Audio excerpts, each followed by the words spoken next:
Welcome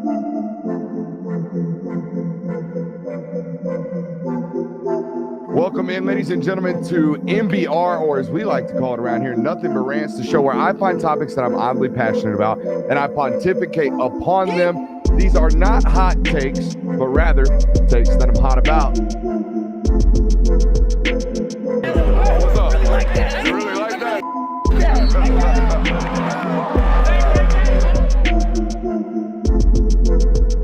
Let's shut up and grind some tape. What is up, ladies and gentlemen? Welcome into the Film Guy Network on a marvelous Monday evening. Now, you know the deal. When everyone else takes off, when everyone else is on vacation, this channel works because I feel that when other people are sitting at home, and particularly like mass droves, like everyone's off today, your butt better be working. Those people need something to watch. So that's what we're going to do today. We are going to work. And I'll be honest, I don't really know what it is about this network.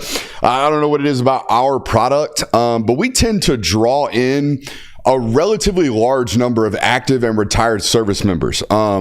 Constantly having men and women of uniform support this channel, whether it be bumping into them at Georgia games or whether it be out in public or whatever. I run into a lot of active and former service members, and I don't really know what it is. I think maybe it's perhaps the direct tone and demeanor with which I speak. I think there's a level of, hey, that guy's going to tell me exactly what he thinks and exactly how he thinks it. He's not going to sugarcoat anything. He's just going to talk to me like he wants to talk to me, not like he thinks he needs to talk to me. I think there's a level of that. At least that's the number one kind of feedback that I get from service members, because I've asked, why are we almost like disproportionately the rate at which people watch us, and I think that's what it is. But man, I'm extremely grateful for that. I'm extremely grateful that loads and loads of you guys and gals watch us, because it really does. It teaches me things that I otherwise did not know, or I was just relatively ignorant to. Like, for example, about 2 years ago on this exact date, not date, but like this exact time period with this exact holiday, I opened the show with a message of basically like happy Memorial Day, with, again, complete ignorance of this term, because I was quickly reminded by both our chat and my email inbox that this is not exactly a happy day. It's not a day to be happy about. And though this day may seem like any other holiday in America where everyone gets the day off, or most people get the day off, and that seems to be something worth celebrating, it is exactly not. It's a day meant for remembering the ones that paid the ultimate price. Those who have made the decision to protect and serve our country are born with a very unique selflessness that I personally will never have, okay? The ability to be so selfless that you are willing to put yourself behind the protection and the services of an entire country. That's a level of selflessness that I will never truly be able to relate to, and therefore I am extremely thankful for those who do. So again, for those of you who are or were or currently are, serving this country and brave enough to do that, I truly, truly do thank you. And to those of you who are watching tonight, or watching whenever you're watching, and if you've lost, whether it be comrades or family members or loved ones, whoever it is, if you've lost members of your family or members that are close to you, and today is a Memorial Day for you, if today is a day where you need someone to reach out to, please do. We are here for you. Okay, so I wanted to open tonight's show with that right there. Very thankful and appreciative on this here Memorial Day. Welcome into tonight's show. We do indeed have a loaded one for you tonight. You will not believe what college football coaches are preparing for this summer out there on the college football landscape. EA Sports revealed their revenue splits for their video game coming up today, and we thought it was a little bit weird and worth talking about. I mentioned a James Franklin story towards the end of the week last week, kind of in passing. We're going to talk about that in depth tonight. I think it's something you need to be made aware of. We will also be measuring the pressure gauge for college football coaches around the sport today, as you can see based off the title. We are going to give them three teams that everyone loves, or three players, or three storylines, whatever. Three things that everyone loves in the college football media space that we personally do not love. Okay, so we're going to anti-spin some folks tonight. And of course, we're going to give you some insight on how these schedules, okay, big schedule time of the year, everyone kind of looking at what's on tap for their 2024 slate. We're going to tell you exactly how those teams go about setting those schedules. But before we get into anything tonight, I do want to ask you guys, make sure you're hitting that thumbs up button, like, subscribe, and rate, review. And if you have not already, head over to our friends over at Prize Picks. Use promo code Brooks. You'll get a 100% deposit match over there. What does that mean? You put up to $100, you will get instantly matched with $100 right there in your account. Again, using only promo code Brooks. Hey guys, I know a lot of other, really big YouTube channels such as ourselves, they get sent merch from Power 4 schools. Send them a whole merch bag, a whole box of swag. And then that media personality will then tweet out a video. You send it, we'll wear it, we'll tweet it. Hoorah, hoorah, hoorah. Well, we don't get Power 4 programs that send shit to us. That would be nice. Probably wouldn't wear it, but nonetheless. We do have high school football programs here in the state of Georgia that will drip your boy out every once in a while. Okay, all I did the last month and a half was drive 5,000 miles across this damn state trying to see and put exposure on as many high school football programs as I possibly could. 43. By my accounts, it's about as many as every other media person in this space combined that I went and visited. So here's the deal. If you want to send your boy some merch, contact me. We'll put it on. Shout out to the Cass Colonels because they sent your boy some drip. And here it is. The only other school, Lee County. So you know what? Cass, Lee County, kind of perennial playoff contenders. No shock. No surprise. They handle their business. You know what I mean? Hey, make sure you hit that thumbs up button. Appreciate you guys for being here today. If you have not already, please subscribe to the channel. Boys, when I read this headline today, I couldn't really believe it. But then I recalled some of the discussions I've had both on this channel and with other men in my life about this college football video game that's coming out this summer. Now, I got grown-ass men telling me that they finna call in for a weeks of part-time off. What do they call it, PTO? Never had it. The PTO thing. I got guys in their mid-30s talking about, I'm about to take a whole week of PTO. I got it saved up just for this day. I told my wife and kids, don't think about seeing me. You ain't gonna see me. Lord. Not for a week, dog. I might get a freaking divorce over some college football 25. It's some of the vibes that I got coming out for some grown-ass men about this video game that ain't been released in a decade. So now it's getting released and everybody's losing their goddamn minds. So much so that Mike Elko, the head coach of Texas A&M, has gone about just forewarning everybody that this releasing of the college football video game this summer could be absolutely detrimental to all kinds of planning that you got going on. Quote, in full disclosure, because I've been a part of this before, you can't imagine how much the release of a hot new video game can impact your football team. I remember going all the way back to when the second Call of Duty came out and it got released in October in the middle of one of our football seasons. We literally were having meetings with our defense about why it was not good to stay up until 4 a.m. playing Call of Duty. We had practice at 7 o'clock the next morning. Mike Elko out here forewarning people, this college football video game finna take up a lot of the sleeping hours of your young football players. I was a little bit taken aback by that. Also, surely he was talking about Black Ops 2, not Call of Duty 2. Call of Duty 2 came out and was released in the middle of October, so he's perhaps right. In 2005, he was on some staff in like mid-major football. I want to say like St. Elmo, something like that. He might be talking Modern Warfare 2. Yeah, he could. Yeah, I thought Modern Warfare 2 as well. Classic. A very classic video game and one that I'm with you. Like Modern Warfare 2, College Football 25. Give me Modern Warfare 2. I know that sounds blasphemous, but Modern Warfare 2 was legit. It's the definition or the introduction to Rust and quick scoping. Don't tell me nothing about Call of Duty Modern Warfare 2 that is any type of defamatory language towards that video game. It's one of the best ever made. But Elko, forewarning everybody. Do you really think this is like something that they're going to have to worry about? I mean, it makes sense. Like you think about college age students getting a video game put from that, by the way, they're featured in now. Like you can actually play as yourself, your name and your everything. It makes sense as you think about how all the other distractions you have to contend with as a college student, like going out, parties, other recreational activities such as that. So I mean, yeah, adding a video game to the mix probably is going to make things more difficult. Fam, raging in Athens, playing college football 25, sit your ass at home, That's play what I was college about to football say. 25. I don't care. There's a lot worse This keeps you things. out of the bars. This keeps you, like nowadays in college football, this keeps you from being behind the wheel nowadays. Play some college football. I don't care. Play some video games. That's what I was about to say. Is if anything, this would probably be a lot better to do than play. Like if you're playing college football, at least you're at home, you're in your dorm, or you're wherever, you're in a safe space. Like your sleep schedule might get jacked up a little bit, but you're not getting into any trouble. So I mean, I didn't know whether to be impressed that he's thinking about it already and that he's on top of things, or taken back of like, whoa, we really have to have these conversations about this. Apparently it was said in a joking manner, but I don't, it wouldn't surprise me if there literally has to be meetings this summer about, hey guys, we got 6 a.m. lifts all summer.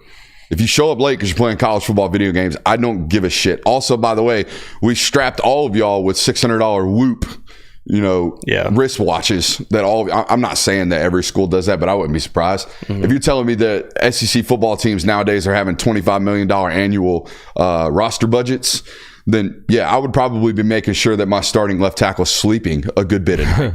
You know what I mean? Right. Sure. If we're strapping everybody with catapults, why aren't we measuring their sleeping habits? I would imagine we are. If we're tracking the macronutrients down to the 1,000th of a calorie or a kcal, by God, we better be seeing if Johnny's sleeping 3 hours a night versus whether or not he's supposed to be getting 8. All these recovery metrics and data tracking that they have nowadays, I would imagine this gets nixed pretty quickly. Probably, yeah. Also, do you think there's like college football recruiting coordinators and recruiting staffers that are out here worrying about refreshing their video game tactics because they know they're going to have to play some of these high school kids online as a way of hanging out? You're laughing. No, it happens. that's true. This legitimately happens. There are college football coaches who, instead of calling a kid, will say, hey, 1v1 me, P word. You know what I mean? Like they would in a regular video game world. Meet me on, Madden, or meet me on NCAA, and we're going to play, and we'll talk about whatever while we talk about it. This really happens. No, yeah, I believe Guys it. are playing, college football coaches are playing video games against recruits that they're recruiting. Definitely makes You sense. still seem confused. That's crazy. Well, I think more so because I'm trying to imagine Kirby Smart playing a video game. Oh, Yeah, no, that Kirby not the Smart's guy. good. Yeah, that's Kirby Smart's probably not why that I'm not like the guy. laughing, because there's people like that exist. There's no way that would be happening, but it doesn't surprise me. I mean, it's a super easy way of communicating with someone without having to be in the same space as them, and it's fun. What's your favorite Call of Duty? Black Ops 2. Mine? Ops 2? Yeah. Original Black Ops. When they first put the RCXD on Black Ops 2, I thought it was the coolest thing in the world. Yeah. You could just and then they went into a modern Black Ops where people were like jumping all across Black the Ops map, 3, had yeah. jetpacks on them, and I was like, all right, Yeah, super nerds. when you got to play the that one. Infinite Warfare stage, I was like, all right, I'm done with this. Yeah, it almost got to a point where I was like, all right, this was the birth of Fortnite, basically. It's like instead of 1v1 shooter or first person shooter games, now we're out here building buildings and jumping around in jetpacks. I'm like, all right, Black Ops 3 let me see slept some on, blood dude. fly. I was like, let me just get my fix and get out of here. Let's stick to the video games right here while we're on them. This revenue split, and this actually isn't even a topic about video games. It just gives us an opportunity to talk about this ranking system, this tiered system that they did for the payouts on this video game. But this shit is nuts right here. Have you seen what EA is doing? For the audience who has not, let's read it right here. So basically, they not only have to buy the rights and the licensing to all of these schools, they have to give out distribution payments as well for using their rights and using the licensing for these programs. So how did EA go about distributing these payouts, or how will they go about distributing these payouts? Well, the game hasn't been released in 10 years. It's been a decade since EA released college football or NCAA 14. So over the last decade, there's been college football played. So what EA did was they took the top 25 rankings over the last 10 years of college football, and they put all of these schools that are going to be on their video game in 4 tiers. They will pay these tier systems out. Tier 1, almost $100,000. Tier 2, $59,000. Tier 3, $39,000. And Tier 4, $9,000. Now, instead of going through here and reading all these tiers, I want to go through here and just give you some notes that I have taken off of these tier systems, like this one right here. Did you boys know that over the last 10 years of college football, Illinois has had about the same number of top 25 rankings as Kennesaw State has? And Kennesaw State just got into Division I top 25 rankings this year. That's weird. It makes sense when you put it like that, but it's weird to think about a team that's been in this sphere for 10 years compared to one that's got put into the MAC in 2018 or whatever. Yeah. Did you know that Memphis is 2 tiers above Duke University in football the last 10 years? No. They have had, I don't know if it's one twice maybe as many makes point sense. system, but yeah, they are a full 2 tiers ahead of Duke. The Memphis Tigres. And by the way, they just now got $20 million of NIL, so they ain't been cheating forever. Yeah. They about to start getting into their bag out there in mid-major football. Did you know that Navy is 2 tiers above Nebraska over the last 2 decades of football? Shout out the service. Tells you how bad it's been. Air Force looking down on or looking up at Navy here. Navy in tier 2, Air Force in tier 3. Did you know? So last one I have. Did you know that the University of South Florida is 2 tiers above Maryland? And Vanderbilt. And well, we all knew Vandy sucked. Yeah. We all knew that. I had no idea that, for example, let's say UCF, not USF, UCF is 2 tiers above a school like, let's call it Boston College or Rutgers. We all knew they suck. Cal sucked. We all knew that. But some of these schools down here that ain't been in the top 25 in forever, Virginia shocked me a little bit. Like, damn, y'all really are that bad. That's crazy. It makes me think of like how impactful just like a couple of years can be for some of these programs. So like TCU being in tier 2, that might have a lot to do with them being in the national title game a couple of years ago. Then also in the early 2010s, they went on a little bit of a hot run of being one of the bigger teams in the Big 12. And then teams like UCF with Blake Bortles, he was really good for a time. And then when they had the mythical national championship season as well, it just shows me like how impactful those types of seasons can be for those types of programs. Billy Napier getting Louisiana Lafayette. That's what I was about to say. While Yeah. also dragging Florida down into tier 2. I'm just kidding. It wasn't all Billy. Any other notes and thoughts on this? Liberty's in tier 2 was kind of weird to me. Like, Yeah. I know they had some good years under Hugh Freeze, but I felt like that was really all they had. I mean, other than that, to put them in the same tier as like an Auburn or a Miami is kind of wild. Like up there with Kentucky, Tennessee, those types of things. I just want to say shout out to Utah State and San Diego State, man. Good for you guys being in tier 2. That's one I probably wouldn't have guessed on. Why is Liberty? Oh, they haven't been a Division I program that long. Okay, so they became a mid-major program in 2018 is when Stats Reference started recording what they're doing. They're an 8-5, 7-6 football team apart from 2 seasons. 2020, Hugh Freeze made them 10-1, and then followed that up with 2 8-5 seasons. I feel like Hugh Freeze's run at Liberty was like misconstrued as this perennial, like they're going to walk through and be the automatic bid type football team. They're 8-5 the last 2 years there, and then Jamie Chadwell took them to a 13-1 record last year, first year there. Shout out. So Hugh Freeze, bad coach? No, I'm just kidding. But no, I mean he had the Malik Willis year right there in 2020 during COVID season, and got thumped by someone there in that one loss, but did go 10-1, and then followed it up with 2 8-5 seasons, and then took the bag from Auburn. So we know Hugh Freeze is a good football coach, based off the 3 seasons he's won 10 games, right? Did it twice at Ole Miss, once at Liberty. Yeah. San Diego State's another weird one to see in tier 2, as well as Michigan State. I mean, I know they had some really good years of those first playoff years, but I feel like Michigan State's been so bad the last 4 seasons that it would almost equal that out. Pat Fitzgerald ought to get some of this money for Northwestern being right there in tier 2, because without him, I don't know if they're in this discussion. Oh, yeah. Now, their interim coach, who ended up getting the job, did a really, really good job this year up there at Northwestern. We'll see if that sustains now that he's actually got to build his own roster, not go win with Pat Fitzgerald's roster. All right, I got a question for you here. Which one was more surprising, or which one were you kind of taken aback by in that first group? Was it Iowa, or was it who was the other one that stuck out like a sore thumb? Oklahoma State. Which one was it? Which one was like, really? Y'all been that good the last 10 years?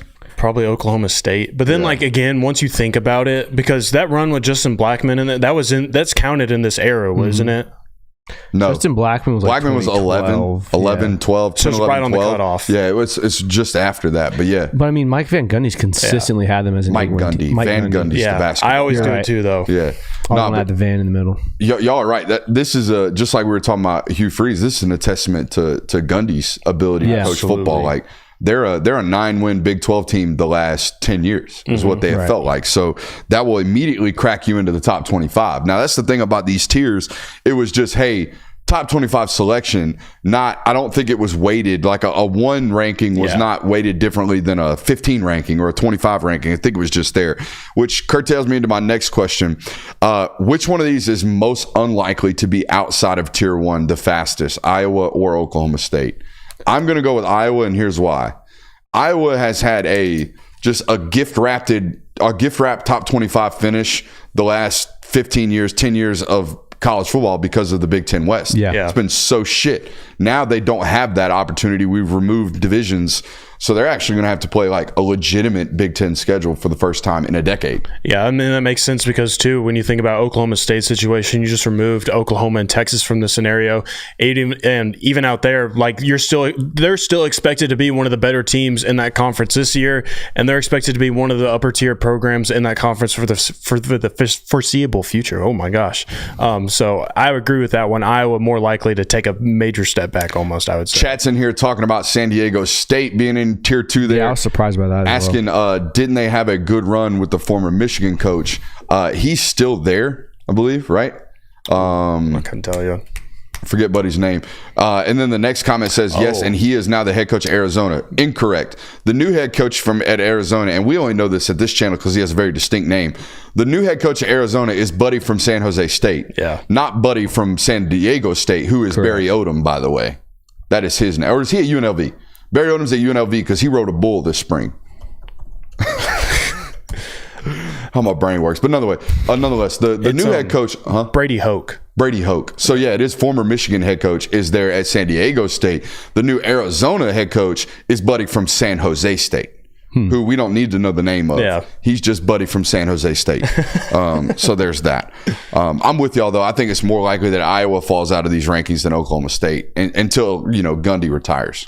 That's a retire when you want, we'll never fire you deal, right? Yeah. Yeah, I mean, I would imagine. you don't expect national titles from them, and Gundy's given them consistent 8, 9, sometimes 10 or 11 win seasons. So, and now I feel like they're going to probably have a really good shot at dominating the Big 12. So why would you get rid of Gundy? You were about to say something?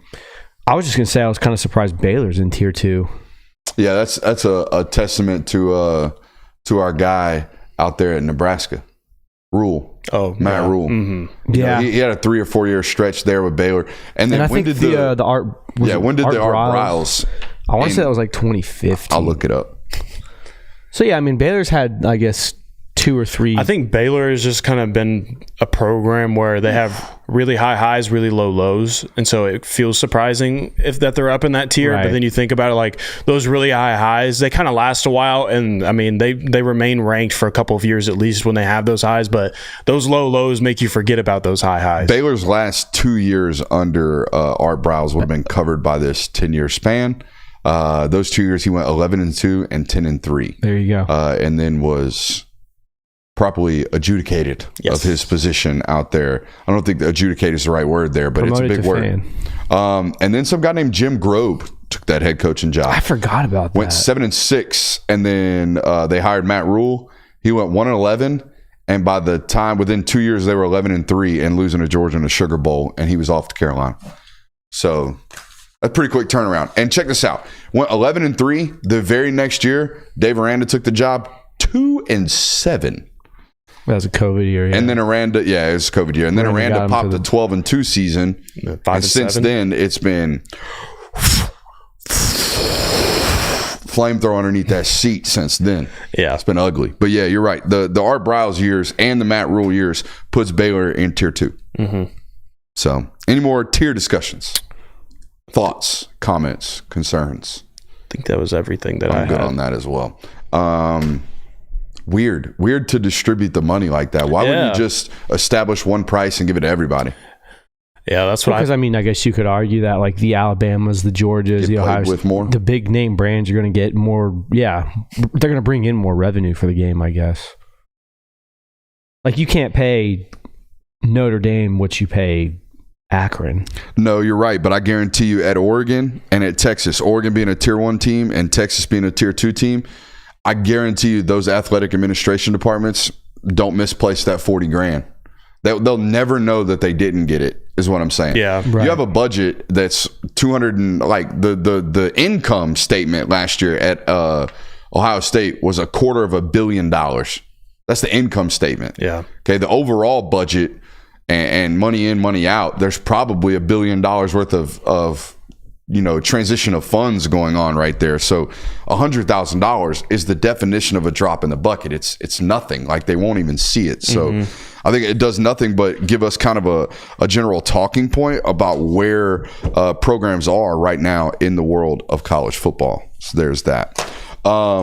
Talk about these tier systems for a second, or whatever you want to talk about. I'm going to use the restroom, and then I'm going to come back and we're going to talk about this very, very, very sensitive James Franklin story. Gotcha. Okay, so each team will go ahead and do it this way. Actually, I just exited out of my tier list, but we could do something of like, which team in each tier do you think that would be the most fun to play with? All right, so for first, I'm going to be biased and probably say Kennesaw State's my first tier. Gotta be, right? Especially like, even if it like, just because you live in the state of Georgia, it's their first year being in Went D1 there for a year. Yeah, like, that's got to be Kennesaw State for sure. Number 3, who do you have? I'm kind of leaning Air Force. Yeah, Service academies are always kind of Service academies are always fun. I think Syracuse would be a fun team to rebuild a little bit. I mean, just like, that's probably how I would go with. Plus, like, you can work with those colorways, whereas like Western Michigan, not a chance, dude. Not working with that at all. That is not going to look good at all. UNC is definitely my tier 2 team, though, just because they have the best uniforms in college football. Yeah, give me Nebraska tier 4, and I'm going to write a poem every time I win a national title over the next 4 years. Ooh, little shot. Nah, not a shot, just a joke. But yeah, I would take that. All right, let's talk about this James Franklin story. Now, this one at points, at least with some of the reporting, can get pretty gross, and it's extremely, extremely sensitive. So what I'm going to do here is I'm going to read to you from some of this reporting. I am not going to speculate at all. None of this will be my opinions except for the very last thing that I say here. And I want to do this very, very responsibly. So, a former team doctor by the name of Dr. Scott Lynch is currently suing Penn State for wrongful termination. Lynch claims in his suit that James Franklin, quote, fired him because he refused to allow a coach to interfere with medical treatment and return to play. Basically, this doctor found Franklin to be way, way, way too involved. And when he pushed back, being the doctor, when the doctor pushed back against Franklin, he felt as if he was fired because he was doing this pushing back. Now, I've done a lot of this reading. I've gone through a lot of this investigation. I've gone through a lot of this wrongful termination lawsuit. And I got to be honest, most of this, in my opinion, falls under quote unquote football behavior, to be honest with you. Like, for example, there's examples of James Franklin pressuring doctors to clear players. I'm here to tell you, at every college football program in America, the head football coach sits down in that medical meeting and he is putting pressure on that guy to let that doctor, be on the team side of getting guys back to the field as fast as possible because everyone's jobs depend on it. So that to me is not out of the ordinary, right? Nor is this. Apparently, this lawsuit claims that James Franklin would routinely leave meetings abruptly when the doctors refused to bend to his orders. I highly doubt, or I shouldn't say highly doubt, I highly almost guarantee there are multiple occasions of this all across college football. Hey, I need Johnny to be ready to go Saturday. Johnny ain't playing Saturday. Coach gets up, walks off pissed off because his best player is not available. That's not out of the ordinary, I wouldn't believe, in the world of college football or in the world of football culture at all. And then this last one, I can guarantee you from personal experience, this one is not out of the ordinary. This lawsuit claims that James Franklin would routinely dress dress hurt players up like Michigan players to embarrass them in hopes to get them back onto the field quicker. That is not anything new, okay? At programs like Georgia, for example, in years past, I've heard that coaches would make players wear Georgia Tech yellow beanies, right? You got to wear yellow because you're injured and now you're Georgia Tech football player, you're soft, whatever. This football culture, this happens all the time. All of that, in my opinion, like I said, is standard behavior. And if you don't understand this is how I would equate it. Okay, when you miss school and you think you're sick, but you're really not sick, or you miss work and then all day you feel guilty, man, I could have gone. Or you wake up in the morning and you got a runny nose and you're like, man, I probably shouldn't go to work today. And then by the end of the day, everything's cleared up, you feel good. Damn. Ooh, probably shouldn't have missed work today. That is the guilt. That is the level of guilt that every single football player feels the moment they miss practice or the moment they miss a game. Okay, you're standing on the sideline and you might as well be a member of the opposition. Like, no one pays attention to you. No one talks to you. No one cares. People just don't. They just avoid you like the plague because you are not available. That is it. That is the culture around football. Okay, that is the way it works. That is the usual. However, this last detail, the stuff that was this second team doctor, his name, by the way, is Dr. Seidenberg. Seidenberg. Seidenberg. Yeah. Dr. Seidenberg is a second team doctor. He is not the individual that has this active lawsuit. He is, however, a team doctor that is, giving testimony in this lawsuit. Now, this stuff ventures past, hey, we're trying to create a tough football culture, into some new stuff that is very, very sensitive and very, very, I'm going to say, borderline wrong. And if this happened, it is not borderline, it is wrong. Here it is. This comes from the new reports that came out in the last couple of days. Quote, a second team doctor with Penn State football testified Tuesday about multiple times that he said Coach James Franklin attempted to interfere with the medical decisions of team doctors and trainers. This interference included a player who attempted to kill himself by throwing himself out of a window, according to Dr. Pete Seidenberg, who served as a primary care team physician during Franklin's early years as a head coach. Seidenberg is no longer with Penn State and practices out of state. Quote, thankfully someone stopped him, Seidenberg said of the player, who was not named in the open court document in Dauphin County.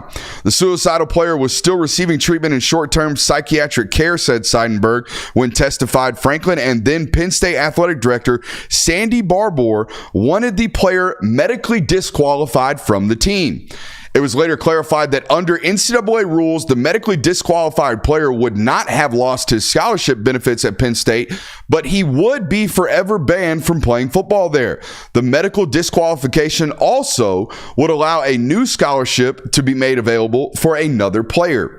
Seidenberg testified he and Dr. Scott Lynch, then Penn State's director of athletic medicine and orthopedic consultant to the football team, declined to follow Franklin's and Barbour's request to medically disqualify the player at that time. Seidenberg said it would have been the equivalent of disqualifying a player with a torn ACL before he received the surgery. So here's what's going on, ladies and gentlemen. According to this lawsuit, a second team doctor has accused Penn State of essentially running a formerly suicidal player off of their roster because he was occupying one of the 85 and they wanted that 85 back. However, they weren't going to just cut the kid's scholarship loose. He would have been able to go to school and school had been paid for. The one of the 85 would have been reclaimed though, so they would have gotten back to the full roster limits. Boys, here's my one thought here. The only individual aspect of this that I have and opinion that I have on this, if this is true, I think there is a very, very fine and stark difference between the old adage of we play if we're hurt, we don't play if we're injured, and hey, that kid that attempted suicide that's still one of the 85, let's medically retire him to make sure he doesn't count on the Scully limits. We all can see the very distinct difference between y'all got to be tough. Don't be out here being hurt and not playing. Y'all got to wear Michigan jerseys, quit being soft, play tougher.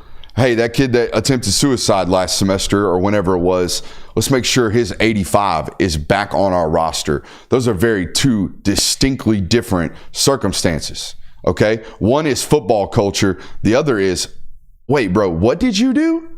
That's kind of my thought process on this, boys. I don't know how y'all feel. I know, very sensitive topic. I just threw a dead fish onto your table. I'm sorry. But what are your thought process on this? You as a former football player, I know you feel this, that baseball has unspoken rules. Football's unspoken rule is very similar to hockey. Not as bad as hockey, but they're crazy. We are tough. We are tough sons of bitches, and we're going to play through whatever we need to, as long as, they don't have to roll us out there in a wheelchair to play. For sure. I mean, that's always been kind of the culture around football, is if you can play, you should play, even if you have something minor nagging. But there isn't really a way to kind of measure the severity of a mental, I don't want to call it injury, but something mentally going on. Like, there's been people who have breakdowns and things such as that all the time that you need time for. So it's kind of interesting just how different coaches in different teams view certain things such as that. Obviously, if this is true, it's a really, really bad look. Yeah. And it's not something that should have been done, but it also serves as a reminder of, like, this is a business for a lot of people. Yeah. Like, if you're sitting there occupying a spot, even no matter what you've gone through, like, businesses, college football teams are going to look to move on, or at least some cultures like that. So, you got anything? Not really. Yeah, it's the definition of a dead fish. Yeah.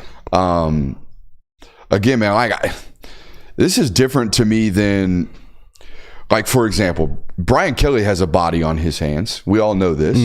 Okay, it's not directly tied to him. He didn't Alec Baldwin kill someone, but right. They were in the middle of an adversary weather report, high winds, extremely high winds. He put a kid up in the tower. The tower fell over. The kid died. Right. He's tied to that the rest of time. It didn't get him fired. Yeah. Nor do I think this will get James Franklin fired. And I also think there are people that will read this story and they'll say, "Oh, that Dr. Lynch dude's just money hungry. He's mad he got fired." It's a redemption story. He's trying to get back at Penn State. That could be true. Again, like I said, most of this stuff in this lawsuit, football. Oh, you're telling me coach is trying to let you know that the high ankle sprain kid can play? That happens everywhere. Okay. But when the second team doctor comes up there and says what he did about mental health, issues, we're venturing into a different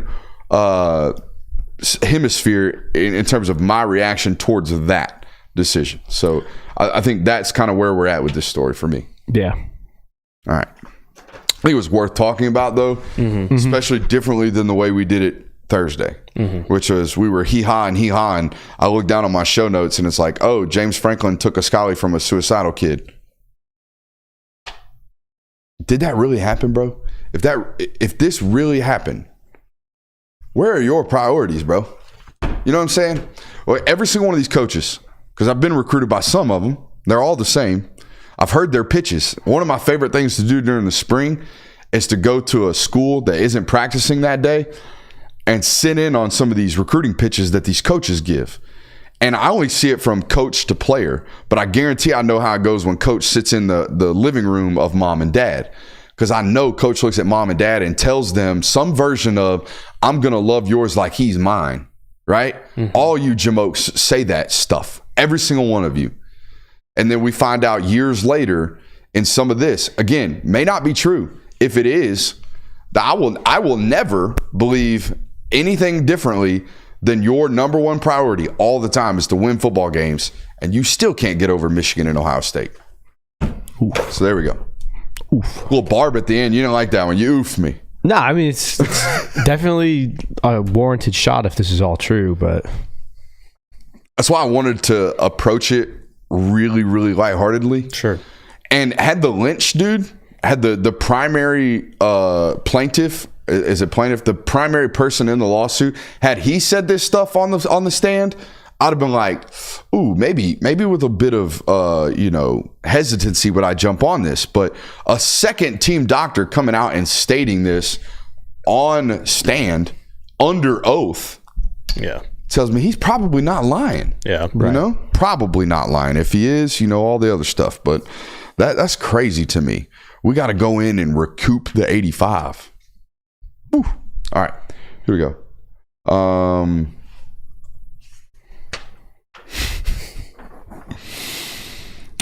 Here we go. Pressure gauge. All right, here's how we're going to do this. I got 1, 2, 3, 4, 5, 6, 7, 8 college football coaches, okay, all of which are either in year 3 or year 4 or maybe beyond at their school. And we're going to put them through a pressure gauge test. So we have 3 categories on the pressure gauge. He good. Don't worry about it. He going to be all right. No matter what happens, we think he going to be all right. Watch out. All right, you're officially like, that seat's getting warm. And then the he gone. Some bitch is already crisped. The seat is on fire. They're going to fire him at the end of the season no matter what type of deal. That's where we're at with these 3 categories. First name on the pressure gauge list, boys, Sam Pittman, heading into year 4 at Arkansas. What say you? He gone. He gone? He gone. Ooh. Dude, that schedule is brutal this year. He's not making through. Like that, I can't remember the exact teams, but once it gets to the middle of the season for him, there's like a 4 or 5 game stretch where there's just no possible way Arkansas and Sam Pittman survive that. Specifically Sam Pittman. Like that dude is going to end up being fired. Yeah, if 6-6 got you on the hot seat, which I think that's what they were last year, doing that again is going to be an accomplishment. So I think if you even turn in another 6-6 season this year, it's going to be kind of. Ooh. Yeah, I told you, dude. God dang. Your athletic director that scheduled Oklahoma State 7 years ago for you, Sammy. I'm sorry, buddy. Pine Bluff, dub. Oklahoma State, UAB. Should be. Should be. But it's Better good. That's a good. I'm very interested to see what year 2 in Trent Dilfer looks like. He managed to hold on to Alex Mortensen too. Yeah. Chris. No, Alex. Chris is his dad. R.I.P. Auburn, A&M, Tennessee, LSU. Ooh, God. Yeah, dude is rough. He's gonna get fired before Mississippi State. Yeah. Isn't he? When's their bye? I'm trying to figure this out based off the quick math. All right, in between Ole Miss and Texas is their bye. So there is a chance he goes at Auburn, A&M, Tennessee, LSU, Mississippi State, Ole Miss, or Mississippi State fired, interim, Ole Miss, Texas, Louisiana Tech, Missouri. Jeez. Tough pull. But yeah. There's not a breather in that schedule, really. No. My question, and I don't know how old Sammy is. I highly doubt he even goes by Sammy, by the way. He strikes me as a strictly Sam guy. I don't know his age, but if you're Sam Pittman and you get bought out of the remainder of your contract, you've been coaching since the 70s, I think. Maybe the 80s, 90s, whatever. Yeah. Do you just call it a career here? Go be on TV? Yeah, I almost would. Like, why would you want to go be an offensive line coach again? And this is how I would view it too. Of I got to reach like the pinnacle of an offensive line coach. Like I got to be at the University of Georgia, coach at an upper tier program. And then I got to have my dream job at Arkansas. I got to be the head coach there. Like, life is not going to get any better for me. Like, I probably checked most of the boxes that I wanted to outside of probably some accolades that I wanted to reach as a head coach. But, you kind of reach what I would envision as his pinnacle as a college career. So, I would say, yeah, just hang it up and live your life now. Yeah, he's 62. So, that's about retirement age. So, I would take the buyout. 62, and he gets paid $6.2 million this year. And he gets paid $6.2 million with a $100,000 increase each year he is retained until 2026. So basically, this year and the remainder of his contract, he's got $18 million waiting on him. And you're telling me that an SEC football coach who is 62 years old after this year, if he is fired, he's going to go from making almost $6.5 million at 62 years old to working and recruiting and running the trail like an SEC offensive line coach does for $750,000? Yeah. No, I'm good. Probably not. You know what I mean? Like, you can probably invest your money and get some, rate of return north of 100K with how much money he's probably got in the bank after this. So I would be sitting my happy butt right next to that 7,000-pound bronze hog he's got in his backyard. Yep. And he's from Arkansas. Exactly. That's what I'm saying. Like, he's there. He's home. You got your home. Chillax. Yeah. You're in Little Rock the rest of your life. Maybe extremely well liked.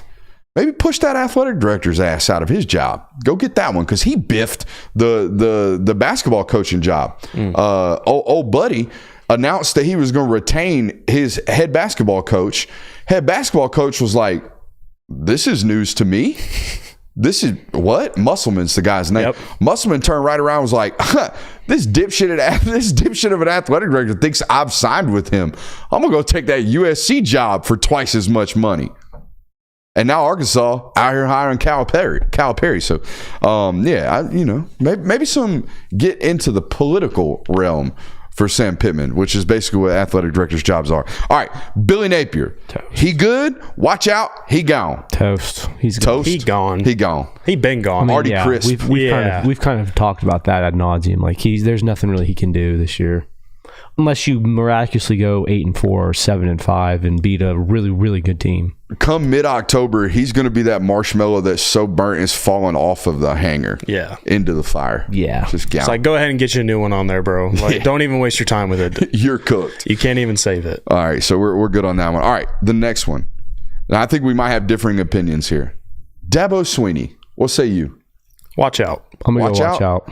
I think he's good. Okay. I think he's good, and here's why. I don't think he gets fired this year per se, but I think things really, really heat up for him in 2025 if you turn in another 8-4 season and miss the playoff. Dabo seems petty, right? Yes. Very. Seems petty to me. So if he were ever, and he's young, he's in his mid-50s. Yeah. I want to say. He's young for a head football coach, especially when we're talking about guys coaching almost into their 70s, like, Nick Saban. But fairly, relatively young, okay? The only multi-time national championship winner in Clemson's football history. Correct. If that guy were to be fired by Clemson, he'd end up at Georgia Tech, Miami. He'd end up at a rival school immediately, and he'd be haunting your nightmares for the rest of his coaching career, whatever you think that looks like. Okay? I think Dabo Swinney, despite what everybody wants to say about him, I think he has earned the right to walk out whenever he wants at Clemson. You get to coach there as long as you want. If you're a 9-3 football team, guess what? We're okay with that because we let Tommy Bowden hang out for 15 years doing that. We're fine until you replaced him. Yeah, but you also have had the taste of we are the perennial team in college. Like we're the top team in college football. We should be competing for national titles every year. If you revert back to, hey, 8-4, 9-3, we got to just be good with that. I don't think Clemson fans are going to be as welcoming as that. Yeah, I don't know how long it's just hard to tell because I think especially like we've kind of talked about how expectations change a little bit with the expanded playoff, but 9-3 might be great at Clemson, but how long until is that enough for you? Like, what if Dabo is just okay, I'm fine with being the head coach at Clemson. I'm never going to step down. Like, at some point, you got to reach your breaking point, and I would think that Clemson would want to be competitive again because they know that they should be in that conference. And not that they aren't competitive, but competitive at a national stage. So I think it's more so like, yes, they probably are okay with Dabo putting in that type of resume, but also, like, again, there's got to be some type of breaking point. There's a fine line. Eventually, that line has to be crossed of, like, eventually you have to throw up a yellow flag. Maybe not a red flag, but a yellow flag of caution. We've got to wait and see here. And you'd also have to imagine frustration is going to grow with the fact that you are still refusing to use the transfer portal. Like if you have that happen and you go 8-4 again, and it's like, no, we're still not going to use the transfer portal. Like things such as that are going to grow very, very tiresome on your fan base, and in turn with your donors and your athletic directors and things such as that. So he's not in trouble of losing his job this year. I don't think there's a world where Dabo Swinney loses his job unless they finish like 5-7. But it is kind of a watch out to see where he goes, I think. Just got to get one really good quarterback in there again. Yeah. Which, based off the way the recruiting goes now, I don't see that being a possibility. Freaking Matt Zollers went for north of $1 million. You know what I mean? Yeah. Right. It's just if you're anti-NIL, if you're anti-transfer market, if you're anti all this stuff that college football now runs upon, you're waiting for revenue splits to come in. Like no one is happier that college football has mandatory revenue splits right now, and NIL sanctions or at least enforcement agencies are being implemented than Clemson. This levels Clemson's playing field more than anybody in the sport right now. They were really good. NIL made them not so good. How do they get back? Well, they need some type of leveling of the playing field.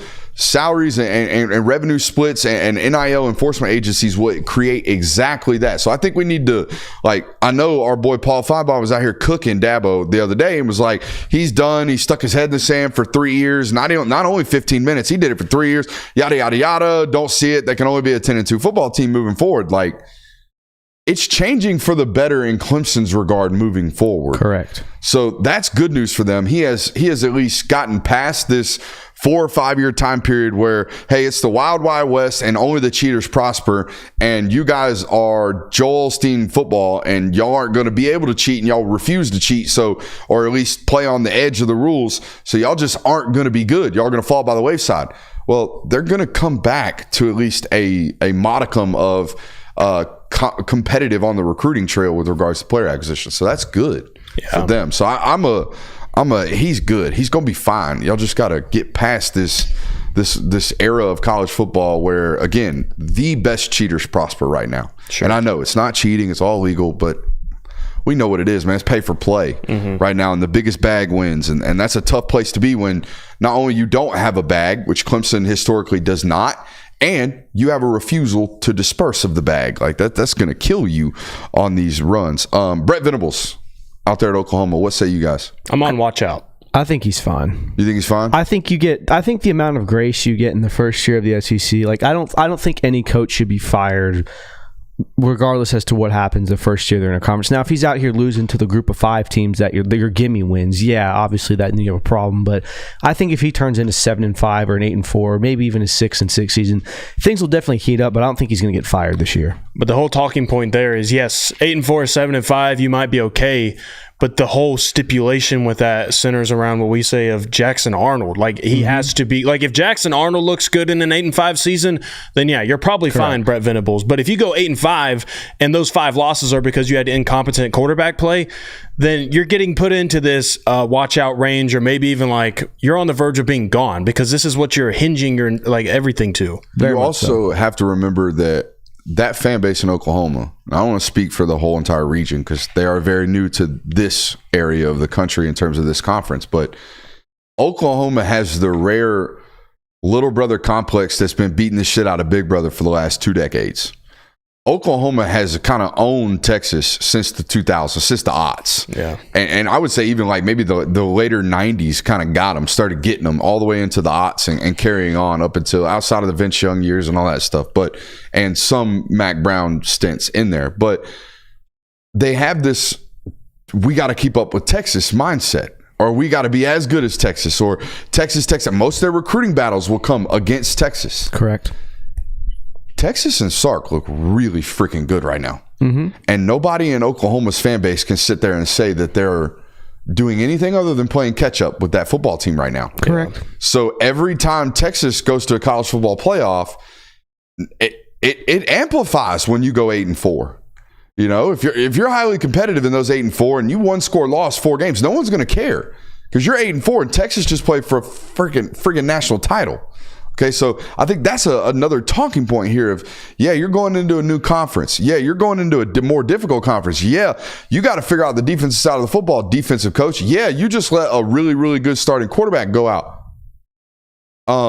into another conference and into another football team and all for this guy that we haven't seen. All those things, but also, hey, coach, Texas is really freaking good right now, and we don't know where we're at. Like that's a really, really high pressure point valve right there for this football coach. Correct. So I'm in a watch out mode. I don't think he's quote unquote good. However, you look at his recruiting.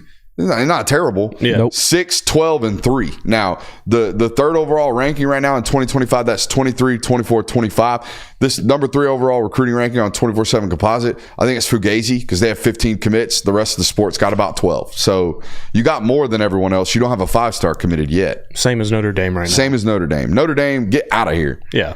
Literally, that's what's going to happen to you. You are going to get out of the rankings as these 5 stars and top upper echelon commits start to happen this summer. I think I wrote an article yesterday. I think there's 7 Georgia football players, football prospects committing in July. Zayden Walker, Tavian Wallace, Bryce Davis, Christian Garrett, Travis Smith Jr., Cortez Smith, Javen Boggs. Those are all within a 10-day span in July. That's just for Georgia. You know what's funny, though, is there's this, and it's understandable, this idea that, Texas is light years ahead of Oklahoma, and Oklahoma's beaten them like 5 years in a row. Yeah. That's the funny part to me. So it is funny. They managed to, but that's been Oklahoma. That's been Big 12 Oklahoma. Beat Texas damn near overtime football game next week, lose to USF. Yep. What? Yeah. It makes no sense. UCF rather.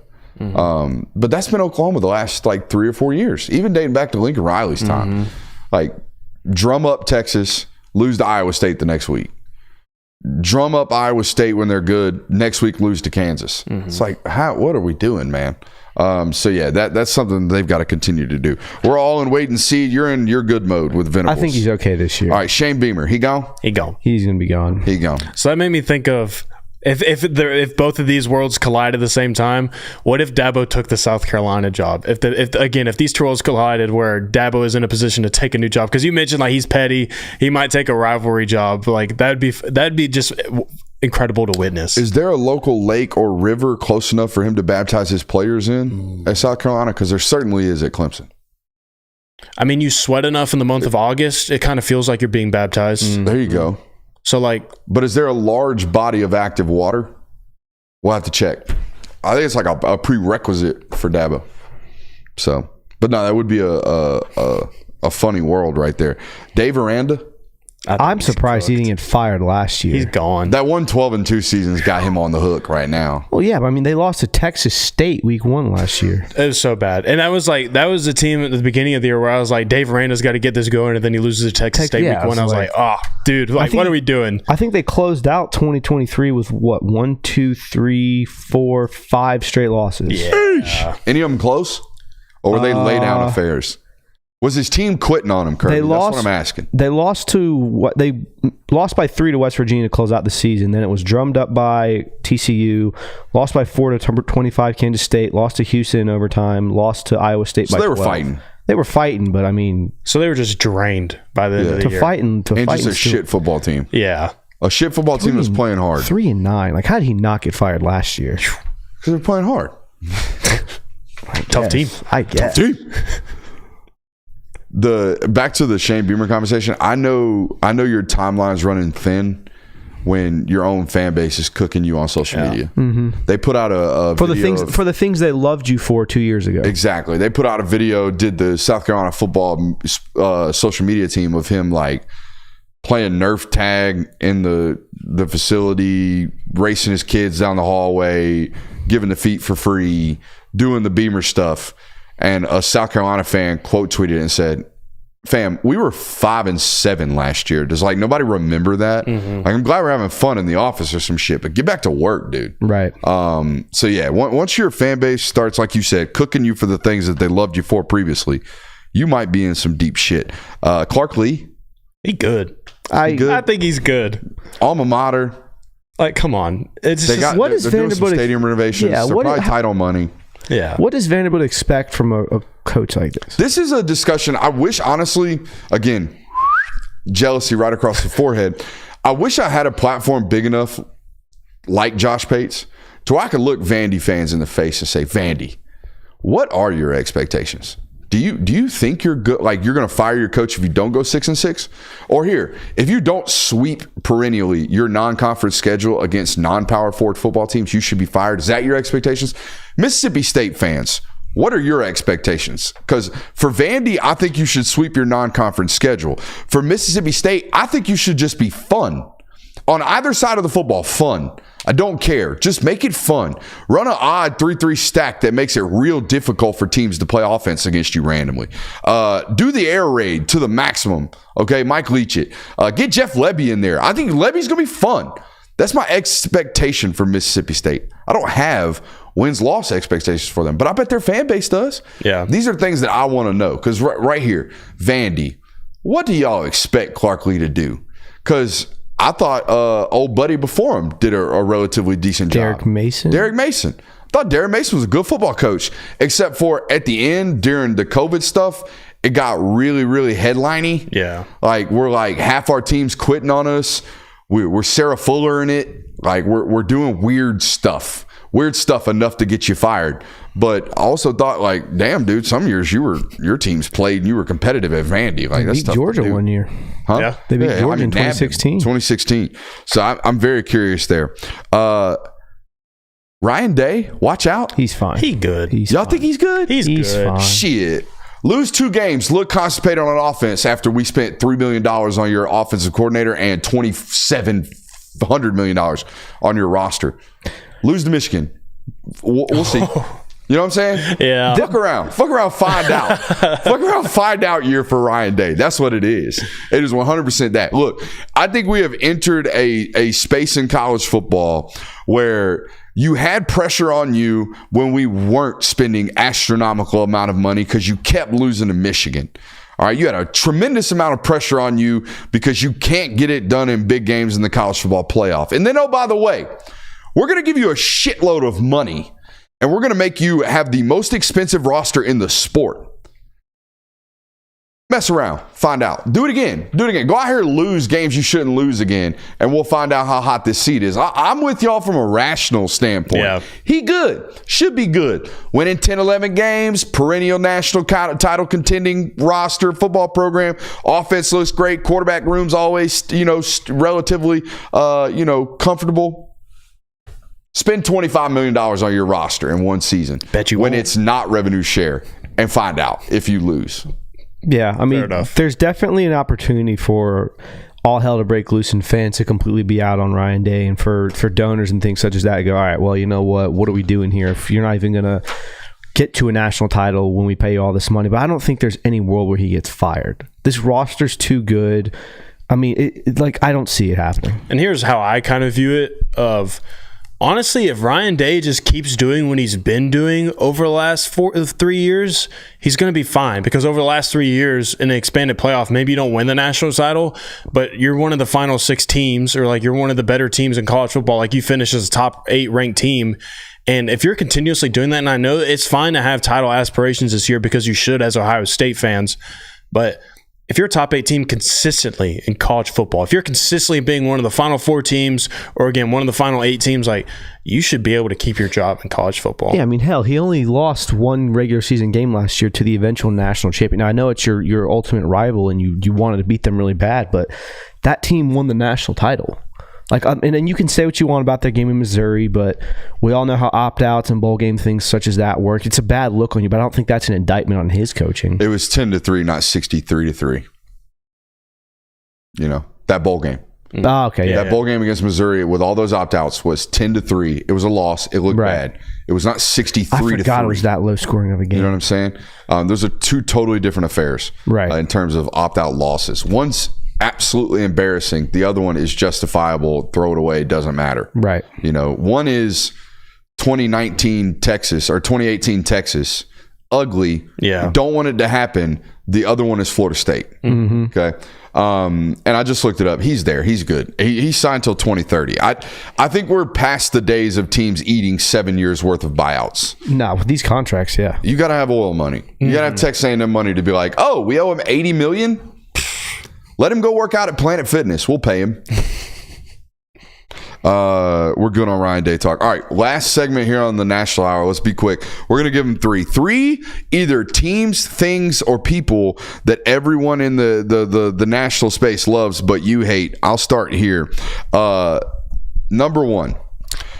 I don't want anyone taking credit for the anti-Will Howard deep state. That is mine. I am king anti-Will Howard deep state. I am the number 1. So when he plays like Dookie this year, this guy, when he plays well, come fire at me, because I am so far into the anti-Will Howard deep state, it is ridiculous. If there were a January, I shouldn't make this joke.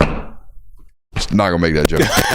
I was about to go there with that one. I'm gonna hold out.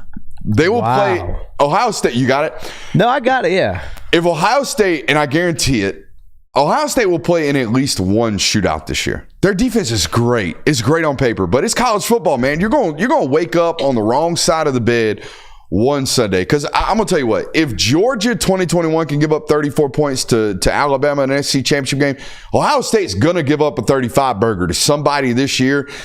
And Will Howard's going to have a rock in his throat the moment it happens. I mean, he's going to look like a cat coughing up a hairball in the middle of that football game. So I am captain anti-Will Howard deep state. Number 2, I think Arizona returns to Arizona football.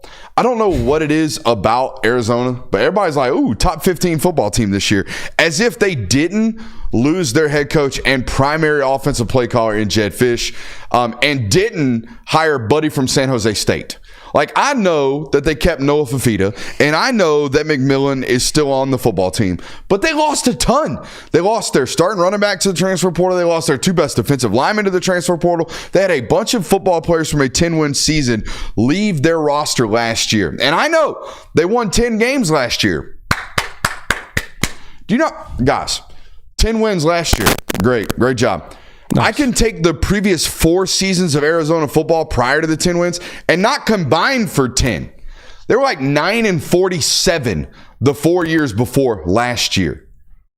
What is this? No, Arizona football is not a top 25 program. You can't just put them in there. I don't get that one. And my last one, and this is a hypothetical, but this version of Ole Miss football exists. One loss, one tragedy, one bad happening, one bad injury. Ole Miss folding like a cheap tent. I'm telling you that right now. Okay, I'm in May, almost June. The moment national title contending Ole Miss football has any type of road bump or bump in the road, I should say, folding, done. I'm just like 2 or 3 losses immediately packing in. I'm calling that one right there. So those are my 3. Hey, your boy, give him 3. All right, for mine, what if I told you the returning quarterback completed less than 60% of his passes through for just over 2,600 yards and was 15 of 32 in the spring game? Talking about you, Drew Aller, and Penn State. I don't believe in you. I'm not buying it. I think that Penn State is more than capable of going 11-1 this year or even 10-2 this year and being a college football playoff team, but that's not the measuring stick for me. I don't see you surviving the college football playoff. So it doesn't matter to me if you get there. You're going to lay an egg anyways when you get to that stage. I do not love you. I'm not buying you this year, Penn State. I'm with you on Ole Miss. 4-5 against ranked opponents within his conference since 2021. And in those losses, Lane Kiffin has averaged 16.2 points per game. The offensive-minded genius, Lane Kiffin, I don't love it. There's 3 potential ranked opponents on the schedule this year. It's a little skeptical to me. I feel nervous buying into that one. I don't love Ole Miss and Lane Kiffin this year. And then my last one, every single ACC team, because every bit of love that has been thrown at me for ACC teams, whether it's Virginia Tech, that feels way out of left field. Florida State and Clemson, that's great, but there's so many questions on those rosters. They lost a lot of players, a lot of good players on those football rosters. And then Miami, like Cam Ward, you're great. That's all fine and dandy, but Miami hype happens every single offseason. I feel like it happens more this offseason because there's so many questions with Clemson and Florida State. Like NC State again, like I just don't buy it. That boy Jay Will, give him 3. I'm gonna tell you right now, if Lane Kiffin don't get it done this year, he might as well take that Florida job when it comes available in January, because this schedule is about as bad. If there is such thing as a bad schedule in the SEC, this is it. Check it out: Furman, Middle Tennessee State, Wake Forest, Georgia Southern. Absolute smoke show. 4-0. Kentucky at home, probably a win. Should be 5. Their tough road game right here at South Carolina, at LSU, back to back. The LSU one, hey, watch out. Then they get a bye week. They have Oklahoma at home. Then they go to Arkansas, Georgia at home, to Florida, Mississippi State at home. That's about as easy as it gets. No Alabama, no Texas. There is one top 10 opponent on that schedule preseason, and it is Georgia, and you get it at home. Yeah. So late again, in the season, if he don't do it, I think this shaped in like a push all chips in. I'm going to Gainesville next year when Billy gets fired. That's my inkling. Makes sense. I'm calling it. May 27th. Billy Napier fired. Lane Kiffin flirts with it, takes it. Florida head coach. All right, you got 3? Yep. Utah. I am sick and tired of pretending that this team is a national title contender simply because they'll be wedged in for making the Big 12 look like a somewhat decent conference. It's not. Just because you win this Big 12 conference that's looked at as a Power 4 and you're going to be a playoff team does not mean you should be put in the same category as your Georgias, your Ohio States, any other team that's going to compete for a national title. 9.5 win total, super sneaky there as well. Yeah, it's like disgusting. Very fishy, I should say. Disgusting. Not sneaky, just weird. Yeah, weird. Second one now. Hold on. Oregon. I think Oregon is going to be a great team this year. I think Oregon's going to probably make the playoff this year. I'm sending this to Dan. I don't think Oregon come on, man. I don't think we can do that. I don't think Oregon's going to run through the Big Ten in their first year like people are expecting to. Yeah, they're going to be a very physical team. It's going to be a change of pace for the other Big Ten teams. But I don't see how you come in your first season, you have to do all of this traveling. There's so many adjustments that they have to make. You're also playing teams that you haven't been scouting for years. Like, you've got a whole new ball game ahead of you. So I don't think Oregon's going to dominate the Big Ten like people assume they will. I will say this. Dan, was it on our show? When I asked him about Big Ten brand of football, and he said that he's been watching it and he doesn't notice that much of a difference between what they're coming from and what they're going into. I know you asked him that question. Yeah. What we didn't ask him about was Alabama, because at that point he had been asked about it ad nauseum. Yeah. But no, I think we asked him specifically about the Big Ten, transition, and he mentioned, they're playing like we built our football program off of playing physical, line of scrimmage based football. Like that's what we do. That's what every great football team does in this sport right now. He built it very SEC branded, and he's going to take that to the Big Ten. So yeah, I think honestly, they're stylistically, maybe not defensive, but offensively, they're going to look very, very similar to what Ohio State does. I agree. Like. Yeah, I agree. I think it's going to be hard to adjust to a new conference in your first year, despite the fact that you are a top 10 team. They should make the playoff. Like I'm fully confident they'll do that. I don't think it's going to be, oh my God, Oregon came to the Big Ten and just lit the world on fire. What else you got for me? My third one is Brian Kelly. I am sick and tired of hearing about how Brian Kelly is a top 5 coach, or it might be the second best coach in the SEC, when he's habitually, for the entire time that he's been in the SEC, shit the bed for 2 games consistently a season. He did it last year in the opener against Florida State, and then he did it against Bama with a Heisman winning quarterback, arguably their best quarterback. Or he is their best quarterback since Joe Burrow, arguably their second best quarterback of all time. His best quarterback ever. Yeah. Speaking of Kelly specifically. Yeah, I mean they did it the first year he was there too against Tennessee and A&M. So like, yeah, he has the capability to win these big games, but until he stops shitting the bed in these 2 or 3 times a season, I'm out on Brian Kelly. I was a big Brian Kelly guy after the 2022 season, right? He makes it to an SEC championship game. And I'm like, I was watching that team leading up to the matchup versus Georgia because I'm scouting them like I always do. We do the What to Expect episode on Patreon, and patreon.com/Brooks Austin. You should subscribe today. It's a free 7-day trial if you want to sign up right now. But I remember watching them and thinking, this team is completely barren. Like just nothing left. Like it's just, everyone's banged up. Everyone's hurt. And they were just manufacturing ways to win. At that point, 2 freshman tackles starting on that football team. First year with Jaden Daniels, and they're like really competitive towards the end of the year. And then everyone had to remind me, hey, do you not remember what they did against Tennessee at home? They just didn't show up. They lose by 20. Yeah, I mean they lost their last regular season game to Texas A&M. Yeah, when Jimbo was, I don't think he got fired that year, but he was playing like shit. Yeah, and it's like, those things have to get brought to my forefront and my attention when I talk about Brian Kelly. And you're the opposite.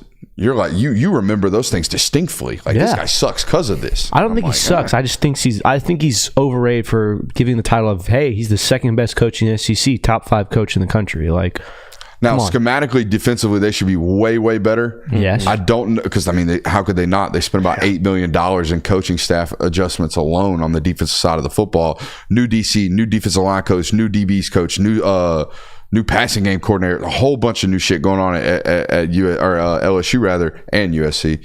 Whole bunch of new defensive staff adjustments, all really good football coaches on the forefront. The player overhaul, how much better has it really gotten? Those the big question. Yeah, for me. I mean, the offensive side is going to take a dip because you're losing a 900-yard rusher and 4,300. 1,100-yard rusher was Jaden Daniels. Good Lord. So yeah, I mean, you're losing 1,100 yards of rushing and 4,000 of passing. All right, so they bring back basically the same defense. They had to get a transfer, Jordan Gilbert, in at the free safety position. So says our lads. They're too deep on defense. Is almost all freshmen and transfers though, but the starting group is relatively returning from last year. So they're going to have to take a bunch of players that played like poop last year under poop coaching and make those not so poop players play like not so much poop on the field this year, while also not having a generational player on the offensive side of the football. So good luck. Yep. Oh, and by the way, 2 first-round wide receivers. Yep. So, yeah, Brian Kelly. We'll find out if you can coach football this year. All right. Not that I didn't know that the last decade and a half of you at Notre Dame, by the way, winning 11 games a year, which apparently Marcus Freeman can't do, even though Marcus Freeman's constantly advertised as a top 15 coach. So there's that. Yep. We'll see you for another hour here just in a second.